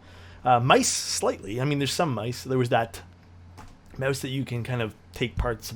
I don't remember what the hell it was called. Keyboard building, yeah, it's just challenging enough to where it's kind of cool. Not kind of cool, it's really cool. But if you don't know how to do it, it's almost dang, that seems pretty hard. Yeah. And then you finally get over that soldering iron and you're it's not that hard. And it's actually really cool. I remember talking to you about that. Yeah, 100%. I sweated that for a long time. Last year, yeah. So easy. And it's I don't know why I was so terrified of it too, because I remember it being something that they taught us in 8th grade shop class. So it couldn't be that complicated, you know what I mean? But it's just I don't know. I was really against the idea of doing it, and literally by the time you're done doing your first one, you're I get that. Yeah. I don't know if it was the solder aspect, rhythm down. Yeah. I think GK makes a good point though, Reagan. It's because it's hot. A lot of people tell me that too. It's just they don't want to work with something that's 300 plus degrees, right? It's dangerous. Right. Some people don't want to do that. And I think the other big thing too, people sweat, which I can agree with, because I've made the investment in a desoldering gun, but desoldering things isn't that fun. It's kind unless you own that, it's kind of boring. It's tedious. Yeah. If you're desoldering without a desoldering iron, it's just kind of a terrible experience. I gotta be honest, it's a terrible experience. But I know one thing for me, when I was first trying to get into building a keyboard, when I built my first one, it was not so much the soldering that intimidated me, because I'd already previously been doing it, just making the cables. But for some reason, looking at a circuit board, this was intimidating to me, and I'm oh my gosh, it's got all these components. I'm gonna have to interact with everything on here, and I don't know what this does or what this does, but it's you don't need to know that. I don't know. Just without digging into it, this intimidated me too before that's a lot of things. I mean, that's I remember the first time I cracked the case on a PC to go inside the case, and it felt like I was defusing a bomb. It's one of those things. It is. It's fear of the unknown. You do it a couple times, and now I leave graphics cards in very precarious places. I remember I used to put it in a static envelope and make sure to I don't do any of this shit anymore. Just it lands wherever I set it down. Yeah, you get desensitized to that stuff real fast. Yeah, even me with all my computer components. I remember I used to sit there, I used to put the anti-static bracelet on, basically wear a full hazmat suit, and just like the guy from what's it the Verge video there. Was it the Verge? One of those videos? The guy with the Live Strong bracelet. Yeah. I used to slap my Live Strong bracelet and And like Bitwit said, he's not fighting static, he's fighting cancer at that point there. But that was so funny, man. But that is still, like that roundup bit of everybody's commentary on that video is still one of the funniest watches on the entirety of YouTube. I die every time I watch it. I watch it like every month. It's just like a regular thing, just to remind myself of the jokes in there. But I don't know whatever happened to that poor guy. He just had to quit the whole business. He had to quit the internet. He just opened up like a cake store in Vermont or something. He just got all the way out of the business completely. Bitwit, you mean Lyle? Yeah, Lyle. Sorry, my mistake. Bitwit's brother, is it? But I remember watching that and I used to be like that guy who used to be like super careful about everything. Now, like, I have like, if I open that drawer and showed you guys the stack of PCBs I have for upside down Keep Colt in your drawer. Yeah, no, not that, please. I have so many weird things in positions there just to fit them in shelves. Obviously, not damaging things, but it's gotten to that point too where it's like, yeah, I know there's not everything's like super delicate to the point where you shouldn't be doing that, you know? Right. I'm one of those people who still hasn't soldered a board myself, and the reason is hot swap is just so easy, and convenient. And like BadSeed said earlier, I also have an abundance of switches, and I do honestly every other week switch out a lot of the switches on a lot of my keyboards. I don't necessarily. I know there was a time where there was like a hot swap isn't as solid as a soldered in board or anything like that. So I don't know. I don't know anything about. I have boards that are soldered that I bought that were somebody else had soldered. I don't know. Hot swap is the way for me. Mm-hmm. I think it's the way for a lot of people. Yeah. Yeah. I'm not either or. Like I think I own like one hot swap board, but I don't know. For me, a lot of people are like, "Oh, it's solder or no way. You definitely can't have a hot swap." But I'm thinking like, there's always people. Like, what's the big deal? And there's going to be people who are ride or die. Yeah. It's unwarranted elitism. I don't think there's. I don't know. I hear people tell me there's differences in sound, and like, there's times where I can sit there and I'll just like put my ear against something, critically listen. I'm like, man, what sound are we? Maybe I've just gotten to the point where maybe I've lost those frequencies in my ears and I can't hear them anymore. But I sometimes can't tell the difference. That's why when I pick up a Rama board, I'll go pick it up and it's like usually a hot swap board. I'll be honest. Gloris has just said in chat, it's ideal for a lot of different situations. Oh God. Oh yeah. Oh yeah. Especially MX Brown. Yeah, Yeah. When he swaps out his multitude of brown switches, Gator on browns. Yeah, he swaps out the browns for a real tech. Slightly heavier spring in his browns. When he uses those 1,000-gram spring, Reagan has it. 1,000 grams. I don't even know where he picked those up. You have those right now? You have those? Me, no. Larthus does. Larthus made he made a video of them. Yeah. I want some, man. I'm sitting here with 78 going, this is a little too hard for me, but, obviously Glarsis has stronger fingers. Really? I mean, you got them piano hands, Alex. Yeah, they're delicate, But, Reagan, did you have anything else on the list that you wanted to ask? Just the word BadSeed is the next thing written down, and I don't know. And what exactly would you like to ask me about that, Reagan? There's not even a period after it. There's no quotation. What is your question, Reagan? It was more of a statement. Where did it come from? Was that you, Reagan, who started that? I put that as my Instagram highlight like last August. I honestly think it was you. I think you did start that. And I did it as a joke, and like I don't even think we were really like friends or acquaintances at that time or anything. Like we just like had some back and forth, and I put it on there, and I was like pretty small time, and I was like, I'm gonna come off like a dick. Like people are gonna be like, no, it's just I don't know. I overthought it at first, but I was like, BadSeed. This is actually pretty funny. It's funny. I'm never gonna like. I'm fortunate that I think my personality is if something really is funny, I'll find it funny long before I take offense to anything. It takes a lot to offend me. I feel like it takes quite a bit. Well, that's a good trait to have too. I know with me too, one of the big things that I received a lot of criticism for, which has now become like the absolute core to my internet presence, is I type really weird. I type with like 4 fingers. So everyone kept saying I was typing like a T-Rex. So that's why we've now branded half of our channel towards T-Rexes. It's embracing those jokes sometimes, realizing that sometimes you're not the butt of it. It's just something you can just roll along with. T-Rexitos, cartoon has it. It's hilarious. Oh, the guy, T-Rex. the wigged BadSeed Tech. Yeah, that was a one. That It'll was never funny. happen again. That was It'll never funny. happen again. It's one of those, you can't do it twice. You know, No. you do it one time, you get the laugh. But if you do it again, it's like, hey guys, remember when I did that thing that one time that you remember? Like I can't be that guy. You do it one time, it feels natural, and that's it. Yeah, that's it. It's the one. It's the one time.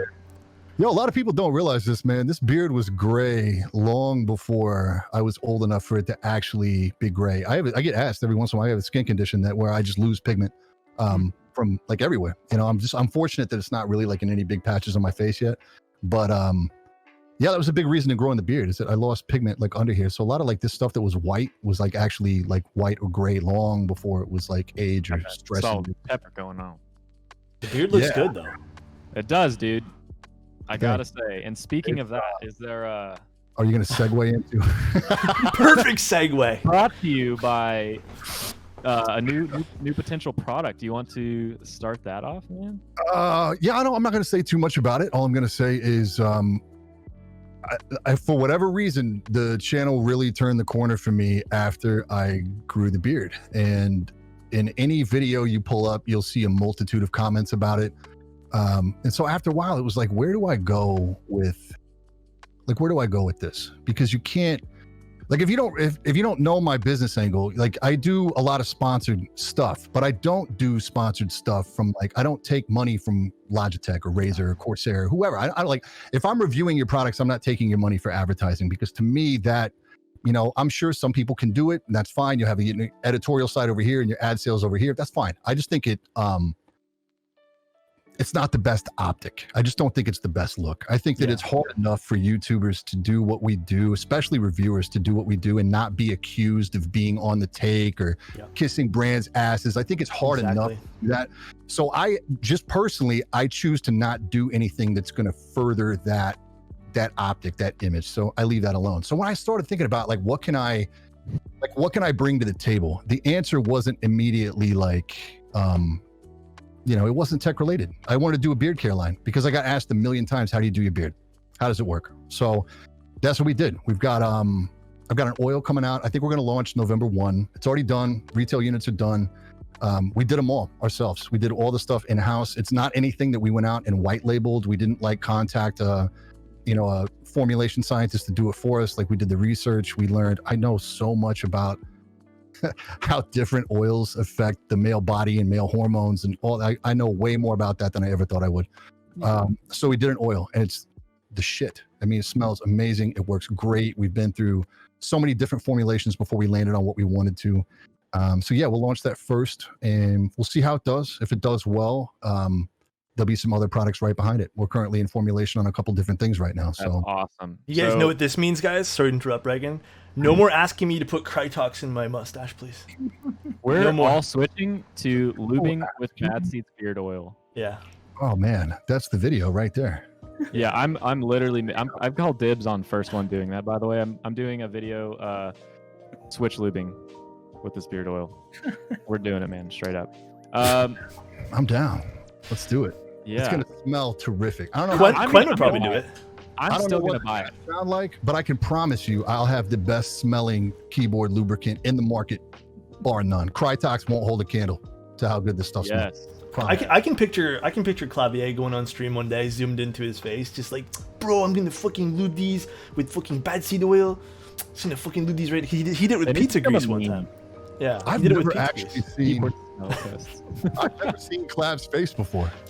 Okay, so you just gotta add him on Snapchat, because then you'll just get unwarranted selfies all day long. Like, man, I can't even talk about it on stream. No, you I can't. even talk about locations that I've received them from. This is not a good sales pitch, bro. This does not sound like content I need in my day to day. It is. It is. It may be my tone of voice. Can I show the picture of No. the product or no? Are we keeping that private? Oh yeah, you can flash it. Yeah, go ahead. Go Okay. I thought you meant, It's I thought you just meant gonna of Quinn. I was like, oh god. No. he does like an eyebrow cam. Like I can't zoom it, but like he does like an eyebrow cam when he streams. Like that's it. Or he'll put like a face filter on. It's actually pretty funny. So here is the product image for BadSeed's product. Wait, I don't This is even know. not like I don't know. This is gonna interesting. Try your best, Reagan. Zoop. There it is. See, Reagan, this is why I didn't want to flip you, because now that's backwards. But you insisted on me flipping you twice, basically. You have to flip it. You have to flip it. But That's so, weird. It's I'm inverted. looking at it in like our back channel feed and it looks right, but on the stream, yeah, it's definitely backwards. Yeah, He made me flip him. He made me flip him. Yeah, I did make him flip me. Mm. Dude, the new logo's dope. I gotta say this. Thanks, man. I'm Yeah. digging the logo, man. This is Yeah. like you. That's For an sure. artist. Well, that's like the coolest version. That's like if you take like me and like Sagat from Street Fighter and they had a kid. That's what he would look like. I'm not cool enough to rock a full eye scar like that in real life, but the artist on that, his name is Caleb Linden, and he's just an awesome skater kid, digital artist out of LA. And he's actually the guy that did the channel icon. He just did for me like randomly, charged me like $40 or something. And so when it came time to do that, I was like, hey, I got something a little interesting. I want you to do my artwork, but I'm also like, I'm a really big proponent in creators getting paid for what they do. I don't like, I would, Yeah. needle you for exposure, whatever. I hate that shit. So I said to him, here's the deal. I'll pay you a pretty handsome sum. And the idea is you turn over the rights to the image so I can use it however I want to. But any product I ever release, like on the back of that label, it says, BadSeed Beard Co., made in Seattle, artwork by Caleb Linden. And every product that I ever put out will have his name on it because he did that logo and that font. That's So awesome. cool. Yeah, dude's hella talented, man. Look him up on Instagram. His shit is outrageous funny. It's crazy how like we're seeing that too with the keyboard industry. How a lot of artists now are coming in and doing like crazy cool things too. Speaking of artists, which has been, which has been crazy. It's been so cool. Can we get a link? Let me see if I can find one for you. Oh, hold on, I'm like flipping through things here. Sorry if the stream glitched. Kevo asked a good question. So if I put the oil on, to grow a beard, yeah, is it gonna grow you a beard if you put it on? Because that's actually what I want to know, man. So it's not. Yes, customer, dude. It's it's a long, convoluted story, but no. The best thing you can do if you're young and you're trying to grow a beard, you need to first off look at your dietary stuff and figure out what you can do naturally that's going to benefit your testosterone production. This isn't like don't run out and do steroids, but definitely eat some stuff that's going to, and like that information's out there. Dude, there's so much information out there. And the other thing is vitamin B, bro. Soak it in. Get as much as you possibly can. That made a big difference. But yeah, somebody asked me, tell me about your straightener comb. I promise you, on everything, on my mother, I've never used a hot straightener comb on my beard. I never will. I don't like the look. It always leaves it with this like flowy. Yeah, same. Dude, I don't know. This shit is thick, bro. Like I like trim this like, and You it's just like hit it with like a one of those like with your hands. I literally like I'll take a round brush and brush it out, and then I brush it down, and that's it. When it's time to trim it, it's literally like I'm trimming hedges. I put it in the shape I want it first, and then I just cut Do it. you use like a compass to shave it? Like, is it just? Do you have a mold? Like, do you just shave around? Yeah, it's patent pending. We're working on it right now. You just lay your chin in it, and The then next product I just revealed. it's a geometric beard. 3-dimensional, like 3D printed now. It's like one of those ab things where it's like you press it down on your stomach long enough and you get the impression of it. the indentation. Yeah, You have a shitty beard. Buy this. Yeah. it's The beard bowl. I like that. Beard bowl by Smell My Beard Bowl. Yeah, that's nice. I like that. Bringing the bowl cut back. So we are reaching our like almost 2-hour mark. Chase, did you want to, or I guess hour and a half-ish mark. Chase, did you want to ask a few last questions? 2 hours? Yeah, I know. I just realized the 10 time. seconds, dude. I don't think I have anything. I don't know if anybody in chat has anything that we Yeah. missed, and ask again. I'm sure there's something we missed. I have something for sure. By all means. Okay. What does the future hold for BadSeed Tech? So do you have an immediate 1 to 5 year plan? I know this is like a big question, but I guess your mindset's probably different from when you first started, probably didn't know where you'd be at like right now. Do you have a plan to scale or a direction you want to go into, or just any sort of schedule in your head? I do and don't. And number one, when it comes to business, I think it's very important that you have I could do a whole podcast on the moment that I realized what I had to do and the commitment it was going to take for me to make the channel a reality, because it's It's a lot, man. And it wasn't until the day that I had a buddy whose dad is pretty well off, and his dad was an investor. And the guy, he's known me since I was 12 years old. He's like a second father to me, but we don't do business together. He's just like, he's family, you know? And there was a time when he was like, I think you've got potential. I'd like to talk about potentially bankrolling you. And I didn't go for it. It was like 2 years, and I was afraid. I was afraid I would fail and I would mess up the relationship with this guy, you know? Yep. Yeah. I've been through that exact same thing. So I went back to the drawing board on this thing a couple years later, and I basically just grew to the point where I hated my career so much. Like at one point in time, it was really rewarding. And then after a while, it just became something that like, I wasn't passionate about it anymore. I was long since removed. It was good money. I had some professional connections, but at the end of the day, like it didn't make me happy anymore, you know? And I called my buddy and I was like, you know what? I'm going to approach your dad and I'm going to ask him, I think I want to go through with this, because if I could quit right now and devote all of my time and energy to this channel, I know I could make it go. Mm-hmm. And he said, here's the thing with my dad. He said, you need to go to this man with a business plan that outlines every single way you could possibly generate income, anything you can possibly think of. And every dollar that you request from this man, it has to be earmarked for something. It's not, you can't just say like, oh, it's just going to go to pay for me going to CES. No, it has to be more specific than that, more dialed in, right? Yeah, totally. So I always tell you, like, you know, when you start something to develop a business plan, but it's always kind of like this hypothetical exercise that you do, right? Except in this case, for me, it couldn't be hypothetical. It had to, there was very real world, there was a real world goal in what I was trying to do with this business plan. And there was some very real world consequences if it didn't work out, you know? Mm-hmm. So I poured into it, man. It was one of those things. It was like a living, breathing thing. And I like added to it and tweaked it, you know? And at one point in time, I looked down at this thing and I'm like, this is it. Like, this is the blueprint right here. That was my first thought. This is the blueprint. If I do everything on this, I'll win. Yeah. But the other thing was, honestly, I was doing maybe 35% of the stuff that I had in that thing right now. And I said, dude, you can't go to this man and ask for this, knowing full well that you're only doing 35% of the stuff that you have in this. Like, that means you haven't even tried yet. So that was it. That was the moment. I told myself, like, look, you do this, as much of this as you can for the next 6 months. And if you move the needle and you can do it by yourself, great. And if you realize after you do this that you still need some help, you'll be that much more knowledgeable and seasoned when you go sit down with that man. And 6 months later, I didn't need to go talk to him. Yeah. Wow. It's a big thing. Like what I always tell, I get a lot of people too, they want to do keyboard streams, keyboard stuff too. And it's one of those things too, where like you had mentioned earlier too, that you had spent, you know, quite a bit of money doing stuff on YouTube and whatnot too. Mm-hmm. And I see a lot of people, well, they'll just like consume keyboards. And they'll see like, oh, well, I guess the only way to make this work is I need a new keyboard every single week. Well, bro, that's like $500 fucking a week. Absolutely. On content. And that's not reasonable. Yeah. You can't do that. And I see so many people who think that's like the necessity. When a lot of people don't realize that you can get away with like doing content and not having to rely on monetary spending. Especially for streamers and whatnot too. Like, you have to develop a plan, like Brian said too. And it's one of those things where you can rely on personality. You can rely on a lot of other things. Like, you don't need to be spending money to produce good content. You can just do so many other things. What Gary Vee preaches. Yeah. Yeah.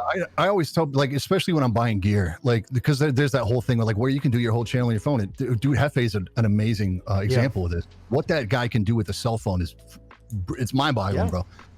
I spend money on gear to get like a specific shot, you know, that was it for me. But then like for me, production value and quality of the shots and the B-roll was always like a huge thing for me. Because when I was coming in, I was looking at guys like Random Frank P, guys like Dimitri at Hardware Canucks.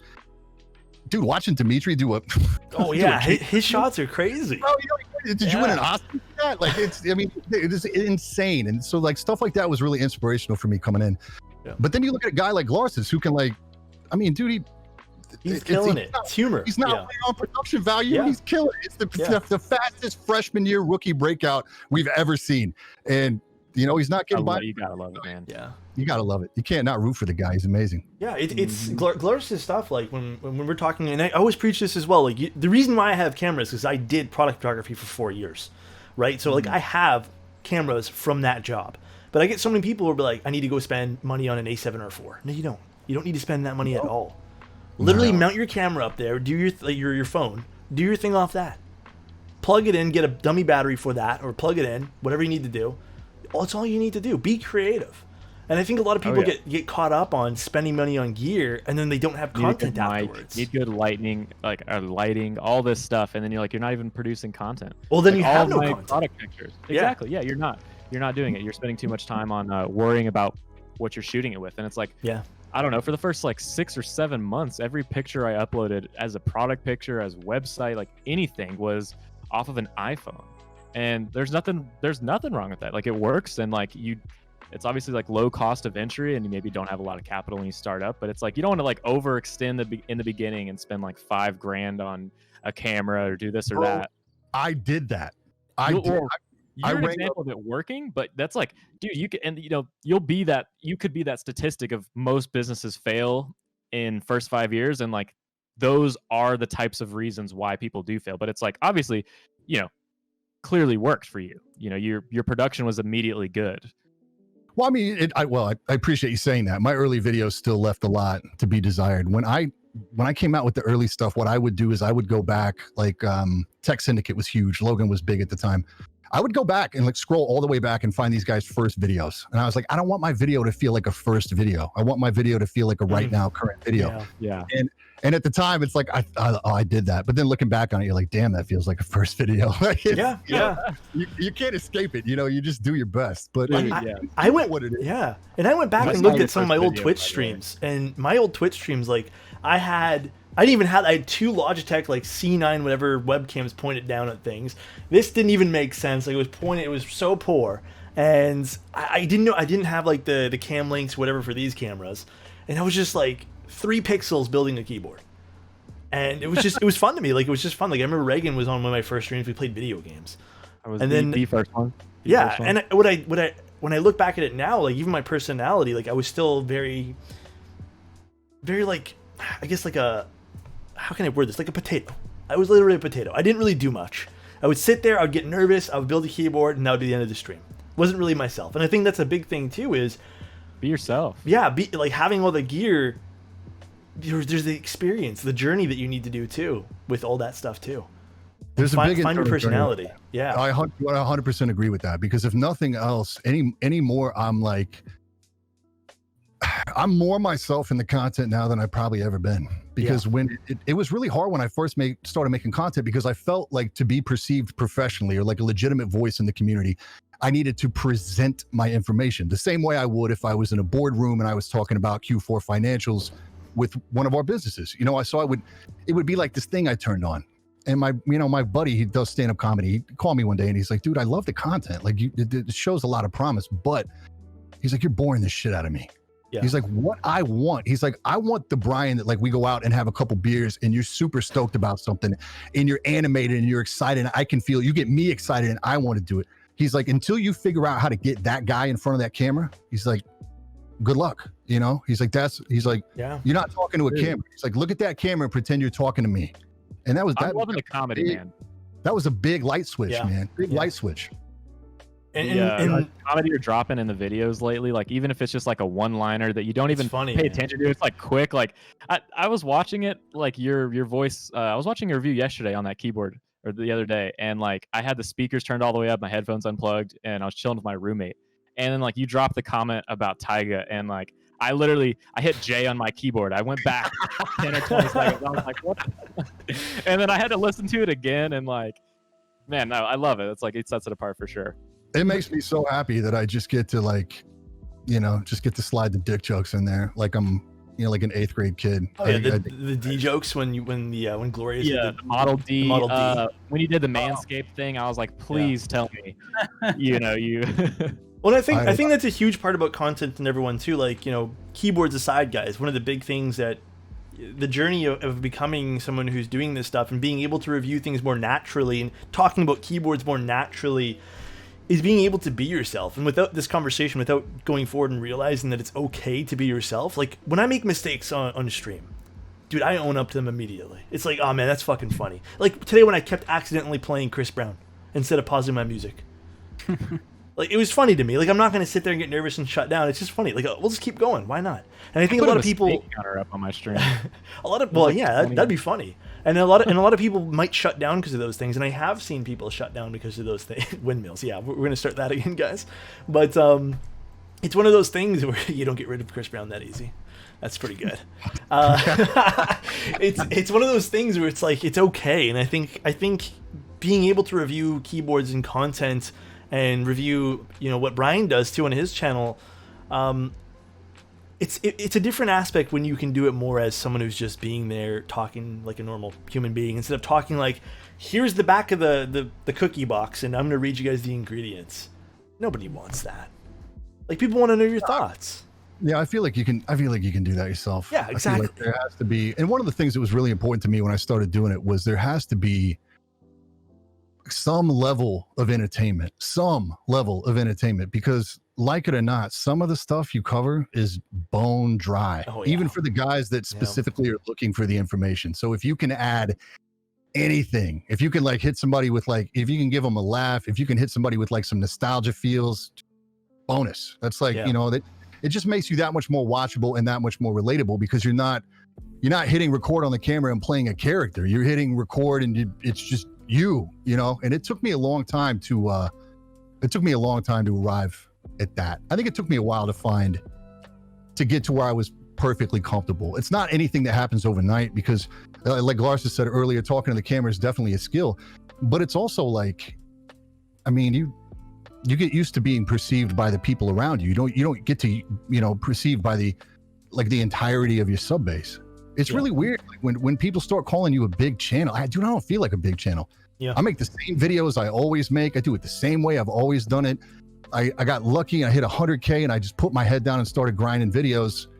And then I look up and, like, Reagan, to your question earlier, like, we definitely have a plan going forward, because I looked at the past year. I've been in full-time sprint mode since fall of 18.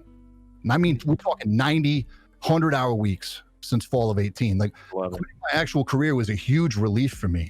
And not because, like, I wanted out of the job, obviously, but the hardest part wasn't even necessarily the hours. The hardest part of doing something that you really want to do versus what you have to do to make ends meet is that when that thing you want to do really starts to take off and you get in that mindset and you just want to add energy to it because you see it coming back, and instead of making some money for some faceless dude somewhere, you're making it for you, it's yours. It gets real hard to turn that energy off and walk back into that other thing you have to do. I resonate with that super hard. I find myself at the job. So I quit my job too, January 1st this year, right? Like, nice. Full on. I was doing like programming, automation programming, and networking stuff. And I quit that. And it's like, I found myself easily spending, the super long weeks working, like checking emails. I'm like refreshing with a smile on my face. And then finally at the end of the day, like backing out of the computer or whatever I'm doing. And it's like, it's so much different doing work that you like, or like at your own pace, work that you want to do, than 100%. For somebody else. It's like not even work. It's not work. No. It is. It still feels like work sometimes.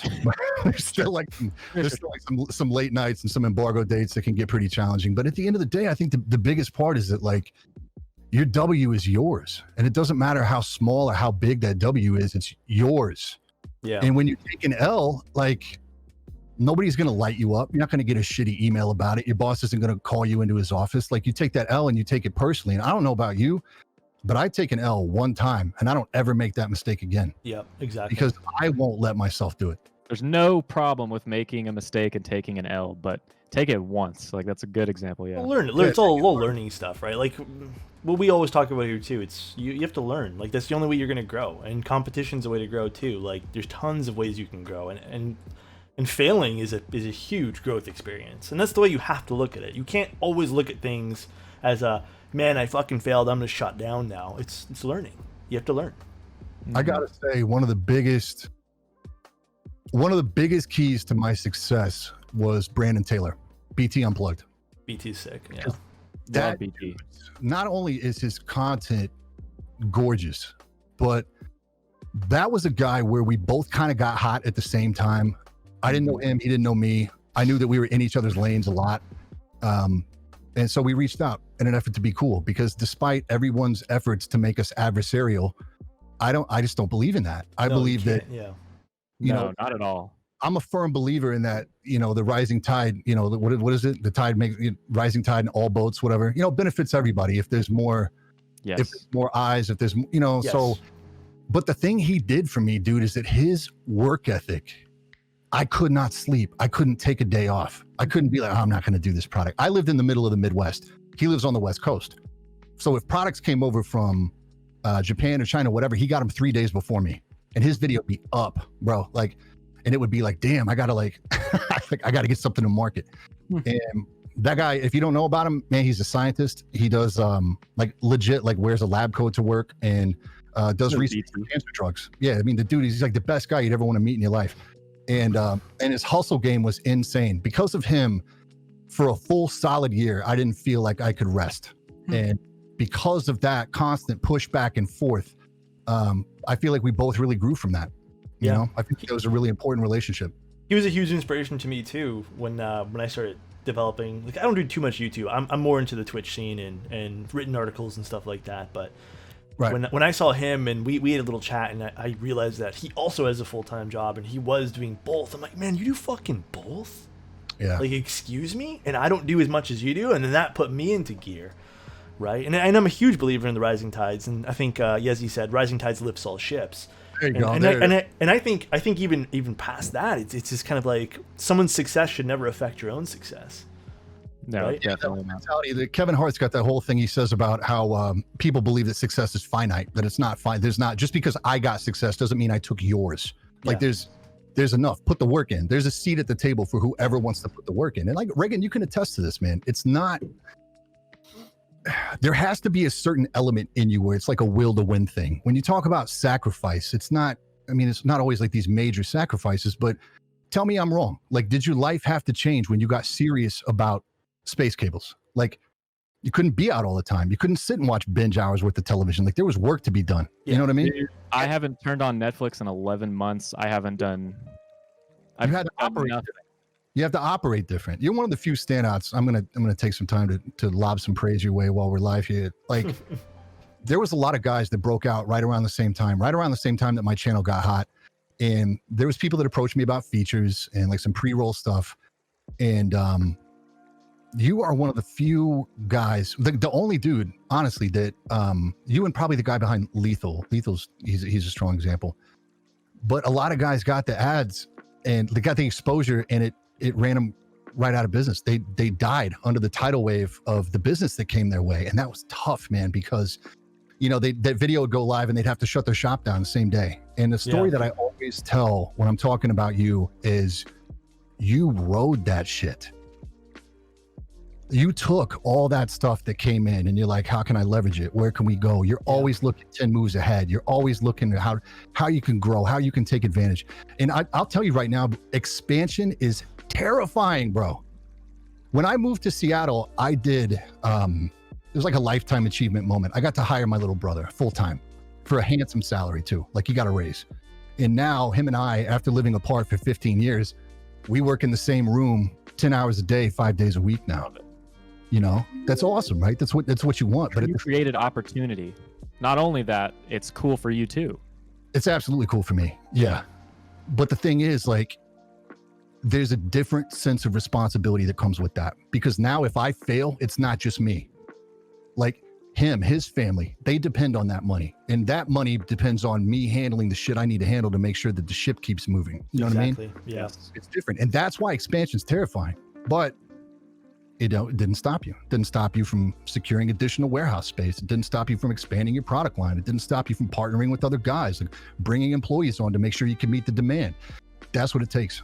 People don't understand how absolutely difficult it is. Yeah, and to add on to that too, it's like from my point of view, talking to Reagan on almost, you know, a daily basis when he did get featured on your channel and blowing up, he wasn't stressed at all. It was just more like, here's what we need to do, here's the game plan I have, like, let's move forward with it.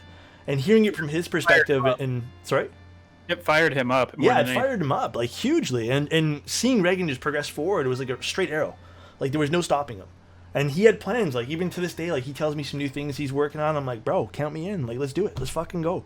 And he just has so many ideas and plays that he has in this little book of his. Not little. It's a notepad that he obviously has the pen the wrong way sometimes, but you know, it's crazy. It's crazy what like opportunity can do and how some people can handle it, some people can't, and it's.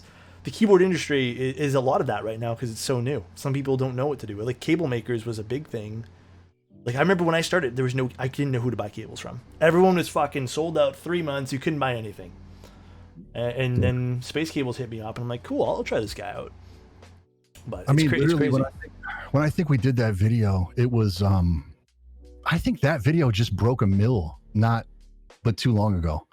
Like what would eventually be the blueprint for the plug wound up becoming my first view video. Yeah, it's like very recent, and it's the only one. There's another one that's like it's still like about a quarter mil away, but that's the one that went. That's the one that everybody grabbed hold of. I couldn't believe it, and it it's amazing. You can't call it. I've never made a single piece of content in the history of my channel that I was like, this is the one. This is the one that's going to put me on. This is the one that's going to break me. I never made anything that felt like that about it. You never know when it's going to hit. You never know what it's going to be. Dude, and I can say that too. I remember I was at work one day and I had my Apple Watch on, which I never wear anymore. And I remember getting just my phone, my Apple Watch was blowing up for some reason. And there was a TikTok video. And that's what sparked kind of my interest in TikTok. It was like, and I was actually with Oramek that day, and we were sitting there, and now that he's in the chat with the tier 1 sub, thank you, my guy. And I'm just seeing this thing, and I'm like, dude, what the hell? And it went from having like a few hundred, views, which was pretty normal for any account on TikTok, and this one here had 100,000. And I just ran with it, and I kept. Yeah, I got that phone call too. I was like, what the hell's going on? And then we released a few more, and that one there hits like 500,000, then 1 million, then 1.5 million. And then we had one recently, I think it just crossed 2 million on TikTok. And for me, that's huge. Like, I don't do too much. But it's crazy. And then if you keep going with it and rolling with it and produce weekly stuff and like keep your momentum going, like people like it. And you just keep being yourself, right? That's the big thing. That was when I was first starting out, that was pretty scary for me, Brian, because like I was kind of half pregnant with that. Like I was half in space. I wasn't really like, this could be a realistic thing at all.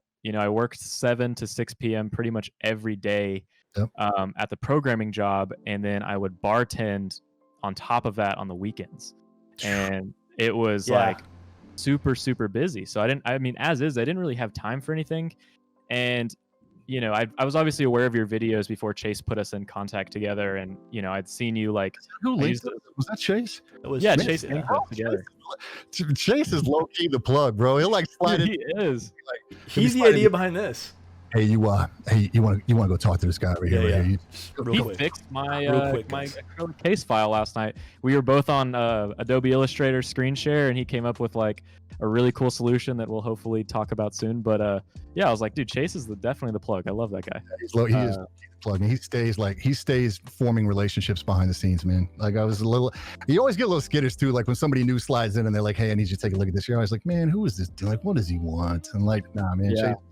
He always puts me in contact with good people, man. Yeah, always. I love He's it. a good guy. I'm glad we got to meet up. We got to drink a beer actually downtown, so that was awesome. Not since Corona. Like meeting people in person is just different, man. This last CES, I got the chance to just chill and spend a day with El Jefe. Dude, I was beat. I rolled in on no sleep. I flew into Vegas and flew back out in under 24 hours. I literally like rolled in, hadn't slept, was awake for like 36 hours. Me and El Jefe kicked it all day, and then I hopped the plane and was gone like the next morning. Like it was, but it was super worth it, man. Super worth going out, man. It was a good time. Hold on, I have a question. Glar says, why not Canada? You don't want to hang out with me? Come on, man. I know you want to. We can link in. He says he's got a lot of lads here he needs to meet up with. Oh man, no one has lads in Canada. That's the crazy part. There has to be a few lads in Toronto. It's a little tough. Yeah, Oramek. I'm currently trying to get Clavier to move in with me. Just like we've actually been talking about this for a while. I told him, I was like, you're gonna have a shelf on my fridge, in my pantry. Like, I've got this whole area for you, man. Come on. And Ormec too. Are you importing him? Are you bringing Clav over? I am. I'm gonna put a customs label on him. I'm gonna ship him DHL. What are you gonna do about his I'll bike? have that, man. I mean, we're shipping him DHL. We're not shipping him whichever method he uses to ship. 'Cause Sea they'll turtles, never you mean? arrive. Nah, bro. You'll see him 5 months after he says he'll be there. He'll text you and be like, on my way, and it'll be 5 months.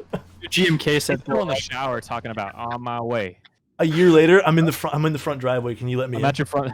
I'm at your door. Oh my Can you God, let me man. in, please? I guess to wrap things up, because we are hitting we're past 2 hours now. To wrap This things went up, fast. guys. That's how you Dude, know this having a went good time. fast, man. Yeah. Did we have any last questions, chat? We'll do 5 minutes of questions quick before we do a little wrap up here. Is the Canada-U.S. border now open? No, it is not. No, it's not. It's not. I don't Breaks my exactly heart. know all the logistics. I know there's probably some weird workaround, but as far as I know, no. And it's only getting worse here in Ontario, too. So, I feel like it's just like that everywhere, man. I yeah. really do. What are BadSeed's views on customs? I think we kind of already touched upon that. Yeah, we covered a lot of that. You know, if it fits your specific use case, I feel like customs is a way to go. But the more I've got into customs, the more importance I put on the feel and the sound of my keyboard experience. And customs is the only real way to chase that animal. You can't do that with store-bought boards. Yeah. Yeah. Do I have a PO box? I don't yet, but I'm working on it because I've been asked a lot about it. How can we yeah. make our keyboards sound like the ones on Teja types?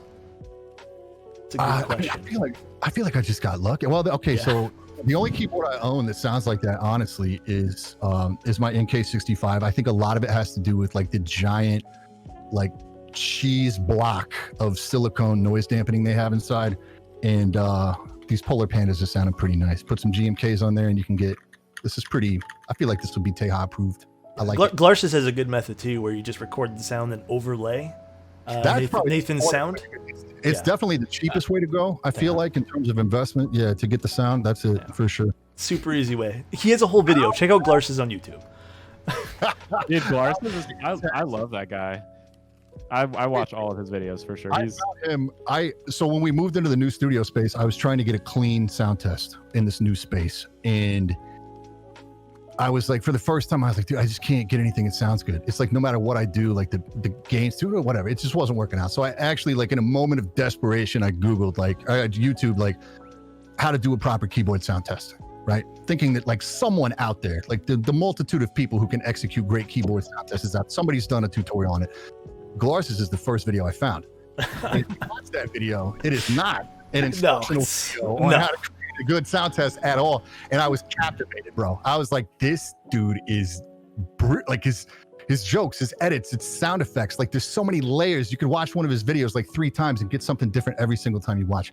I was like, this dude's insane. I got to collab with him ASAP. And he was a difficult man to, he was a hard man to get a hold of at first. Yeah, he was, it was tough to get a good contact with him, but I'm Because glad the MX Browns, they're slow to type, you know. Yeah, it has to be. Have you seen the 100 words per minute at 100? I was gonna say it, man. This new video, it's so funny. I wish we could pull the thumbnail of that up because I saw it on Twitter and it just looks like one of those cursed images. Like, yeah, it like does. It's not real, but it's like literally a full 8-minute video of him like in an M3 or something. Yeah. I saw his comment earlier too from chat. Saying someone, if my mustache is Charmander, then Badseed's beard is Charizard. That was pretty good.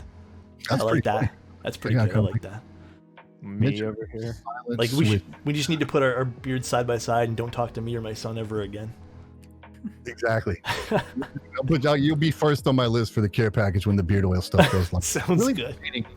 I'm debating on whether or not to just do some low key merch alongside it too. We'll see. Totally. Will I start streaming? Boy, goddamn, that is the question, isn't it? That is the question on a lot. Yes, dude. Yeah. What do you think he has that studio? The answer he gave me. I think I will. I think what I probably want to do is probably a Sunday. I think would probably work the best for me. No more than about an hour. And it'll probably just be a way for people to get at me. Here's the biggest challenge I found. Reagan, this kind of talks about your question earlier about kind of what the roadmap is for me. I think the hardest thing is people aren't necessarily conscious of the date that a YouTube video came out. So like for instance, I did a video on the Ducky 1-2 Mini. I praised it heavily. Well, that video is like 2 years old at least now. I would think. People still watch that video and leave comments on it like, this he's full of shit. There's so many better keyboards out. Like, yeah, there's so many better keyboards out now, but you're not taking into account like where we were. Exactly. Or YouTube will feel like they're being helpful and they'll go back and just pluck an old piece of content of yours and throw it on the feature page, which is great. But then people feel like you made that video right now. Like people feel like my daily drivers are DT770s. Clearly they're not, but they were at the time. That was the high watermark for headphones I'd heard at that point in time. So I think that it's going to be a combination of two things. One, I want to have the stream opened up just so that people have a place where they can come ask me direct questions. Yeah. I mean, strictly 100% just for community interaction. I don't know that I'll ever really fully embrace everything that Twitch is capable. It's like a completely foreign, different ecosystem to me. But I think it'd be a good touchstone for people that are, because there's always some freshman class of people that are getting into audio or getting into keyboards or getting into gaming and they don't really know where to start. And so I think it'll be a good touchstone for that. But on the flip side of that, I think one of the biggest things going forward, I'm going to get the videos on a real structure to where we're doing 8 videos a month and that's all we're doing. That way I can just keep it all straight, keep the production calendar straight. And then I'm going to take a lot of that extra energy and bring that into a website where, if you watch the video about the headphone, then you can go find out what I'm using right now. And why are you using it right now? And that DT770 that you said so many good things about, why aren't you using it anymore? That's a great question. Here it all is in a written format. You don't have to sit through a video to do it. So it'll be a place to hold like tiering systems, updates, because you can never go back and edit an older YouTube video based on how the market has changed. And I think we can all sit here and agree that like the custom keyboard market has changed many times over in the past year and a half. Like the rate at which new products are coming out and the market is shifting and breakout products. I mean, it's been really volatile the past year. So exactly. I think just giving people like a written touchstone to supplement the videos and support some of that content, because YouTube comments are not an effective way for anyone to get the information they're looking for. It's frustrating on both sides. I know it's frustrating for people that don't get answers.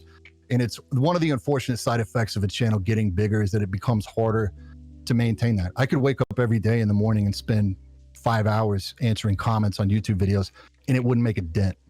And you're lucky if you get one reply. Like if you ask me something and I reply and you have a follow-up question, sorry, you're lost. And it's nothing personal. I wish I had all the time in the world to be able to do that, but you just can't. It's not realistic. Yeah. It's true. It's true. Once you get to that point where you're getting like hundreds upon hundreds of comments within the first few hours, what do you do? It's overwhelming at times. Somebody said, is that an Aeron IC? It is, as a matter of fact. I have 2 chairs in my studio. I have this and a Secret Labs that just came in. I'm getting my Embody soon. I cannot wait. It was, I bought this because the last time I did a review on a Noble Chairs video, everybody was like, you're an idiot. Stop buying gaming chairs. Buy a real grown-up chair, used. It's roughly the same price. Now, after having done that, I feel perfectly confident in my ability to execute a video about the pros and cons of buying a used high-dollar Herman Miller versus a new gaming chair. Yeah. All I know is this one here. I've said this a million times. Mine's falling apart. Like it's literally just breaking in every aspect. I broke something today where the limiter on it or the stopper, whatever this is broken. So I'm fucking over gaming chairs. I'm fucking over. Is that? It's a DX Racer. Okay. I got it when it first came out. It's not an excuse, I promise. Okay. Bro, you don't have to be ashamed. A lot of people got. A lot of people easy got. Yeah. Worst purchase. That's a feature. It's funny. Damn. But guys, go on, Chase. Sorry. I want to address one question. Keef of Police asked if he. I know. I was. He asked if the Keebcast is going to be uploaded on YouTube or if they can watch the VOD later. They missed the whole thing up till about 5 minutes ago. Yes, they will be on YouTube. If you search Keebcast, you should be able to find it. Be on YouTube. We'll also be doing some clips of it uploaded on like Instagram and stuff like that. So if you search Keebcast on anything, nobody's coined that anywhere, so you'll probably find us. Nice. Yeah. But I want to wrap up with a few things, guys. First of all, thank you guys for all tuning in. Thank you, BadSeed, for coming here, man, and chilling with us for no worries. Good. I had a blast. And then I also want to thank you guys for all the support and chat tonight. Thank you guys for participating in conversation, for the follows, for supporting Keebcast. Shout out to Chase again. This is his brainchild, man. This is literally something that he approached me in Spoose about. So this is definitely a huge shout out to chase.gg. So thank you guys. I think we're going to wrap up here. Do you have any final comments, Brian? I'm good, man. Thanks for everybody coming out, man. It's awesome. Awesome to see everybody out tonight. Thank you guys again. I don't know if we're going to raid anyone tonight. I don't even know who the hell's on. Let's see. Who is on? All right, let's raid Kimchi. He's a good guy. We like him on this channel. He's building the keyboard. Again, thank you guys. Check out Brian's stuff. If you guys hit !DadSeed, please go follow BadSeed Tech. Please and thank you. Brian, aka BadSeed, aka DadSeed, can be found there. All right. But thank you guys again. Take care, everyone. We're going to rate him now in about 10 seconds here. All right. Thanks, guys. Bye. Bye, everybody. I love you guys. Been real. Peace out. All right.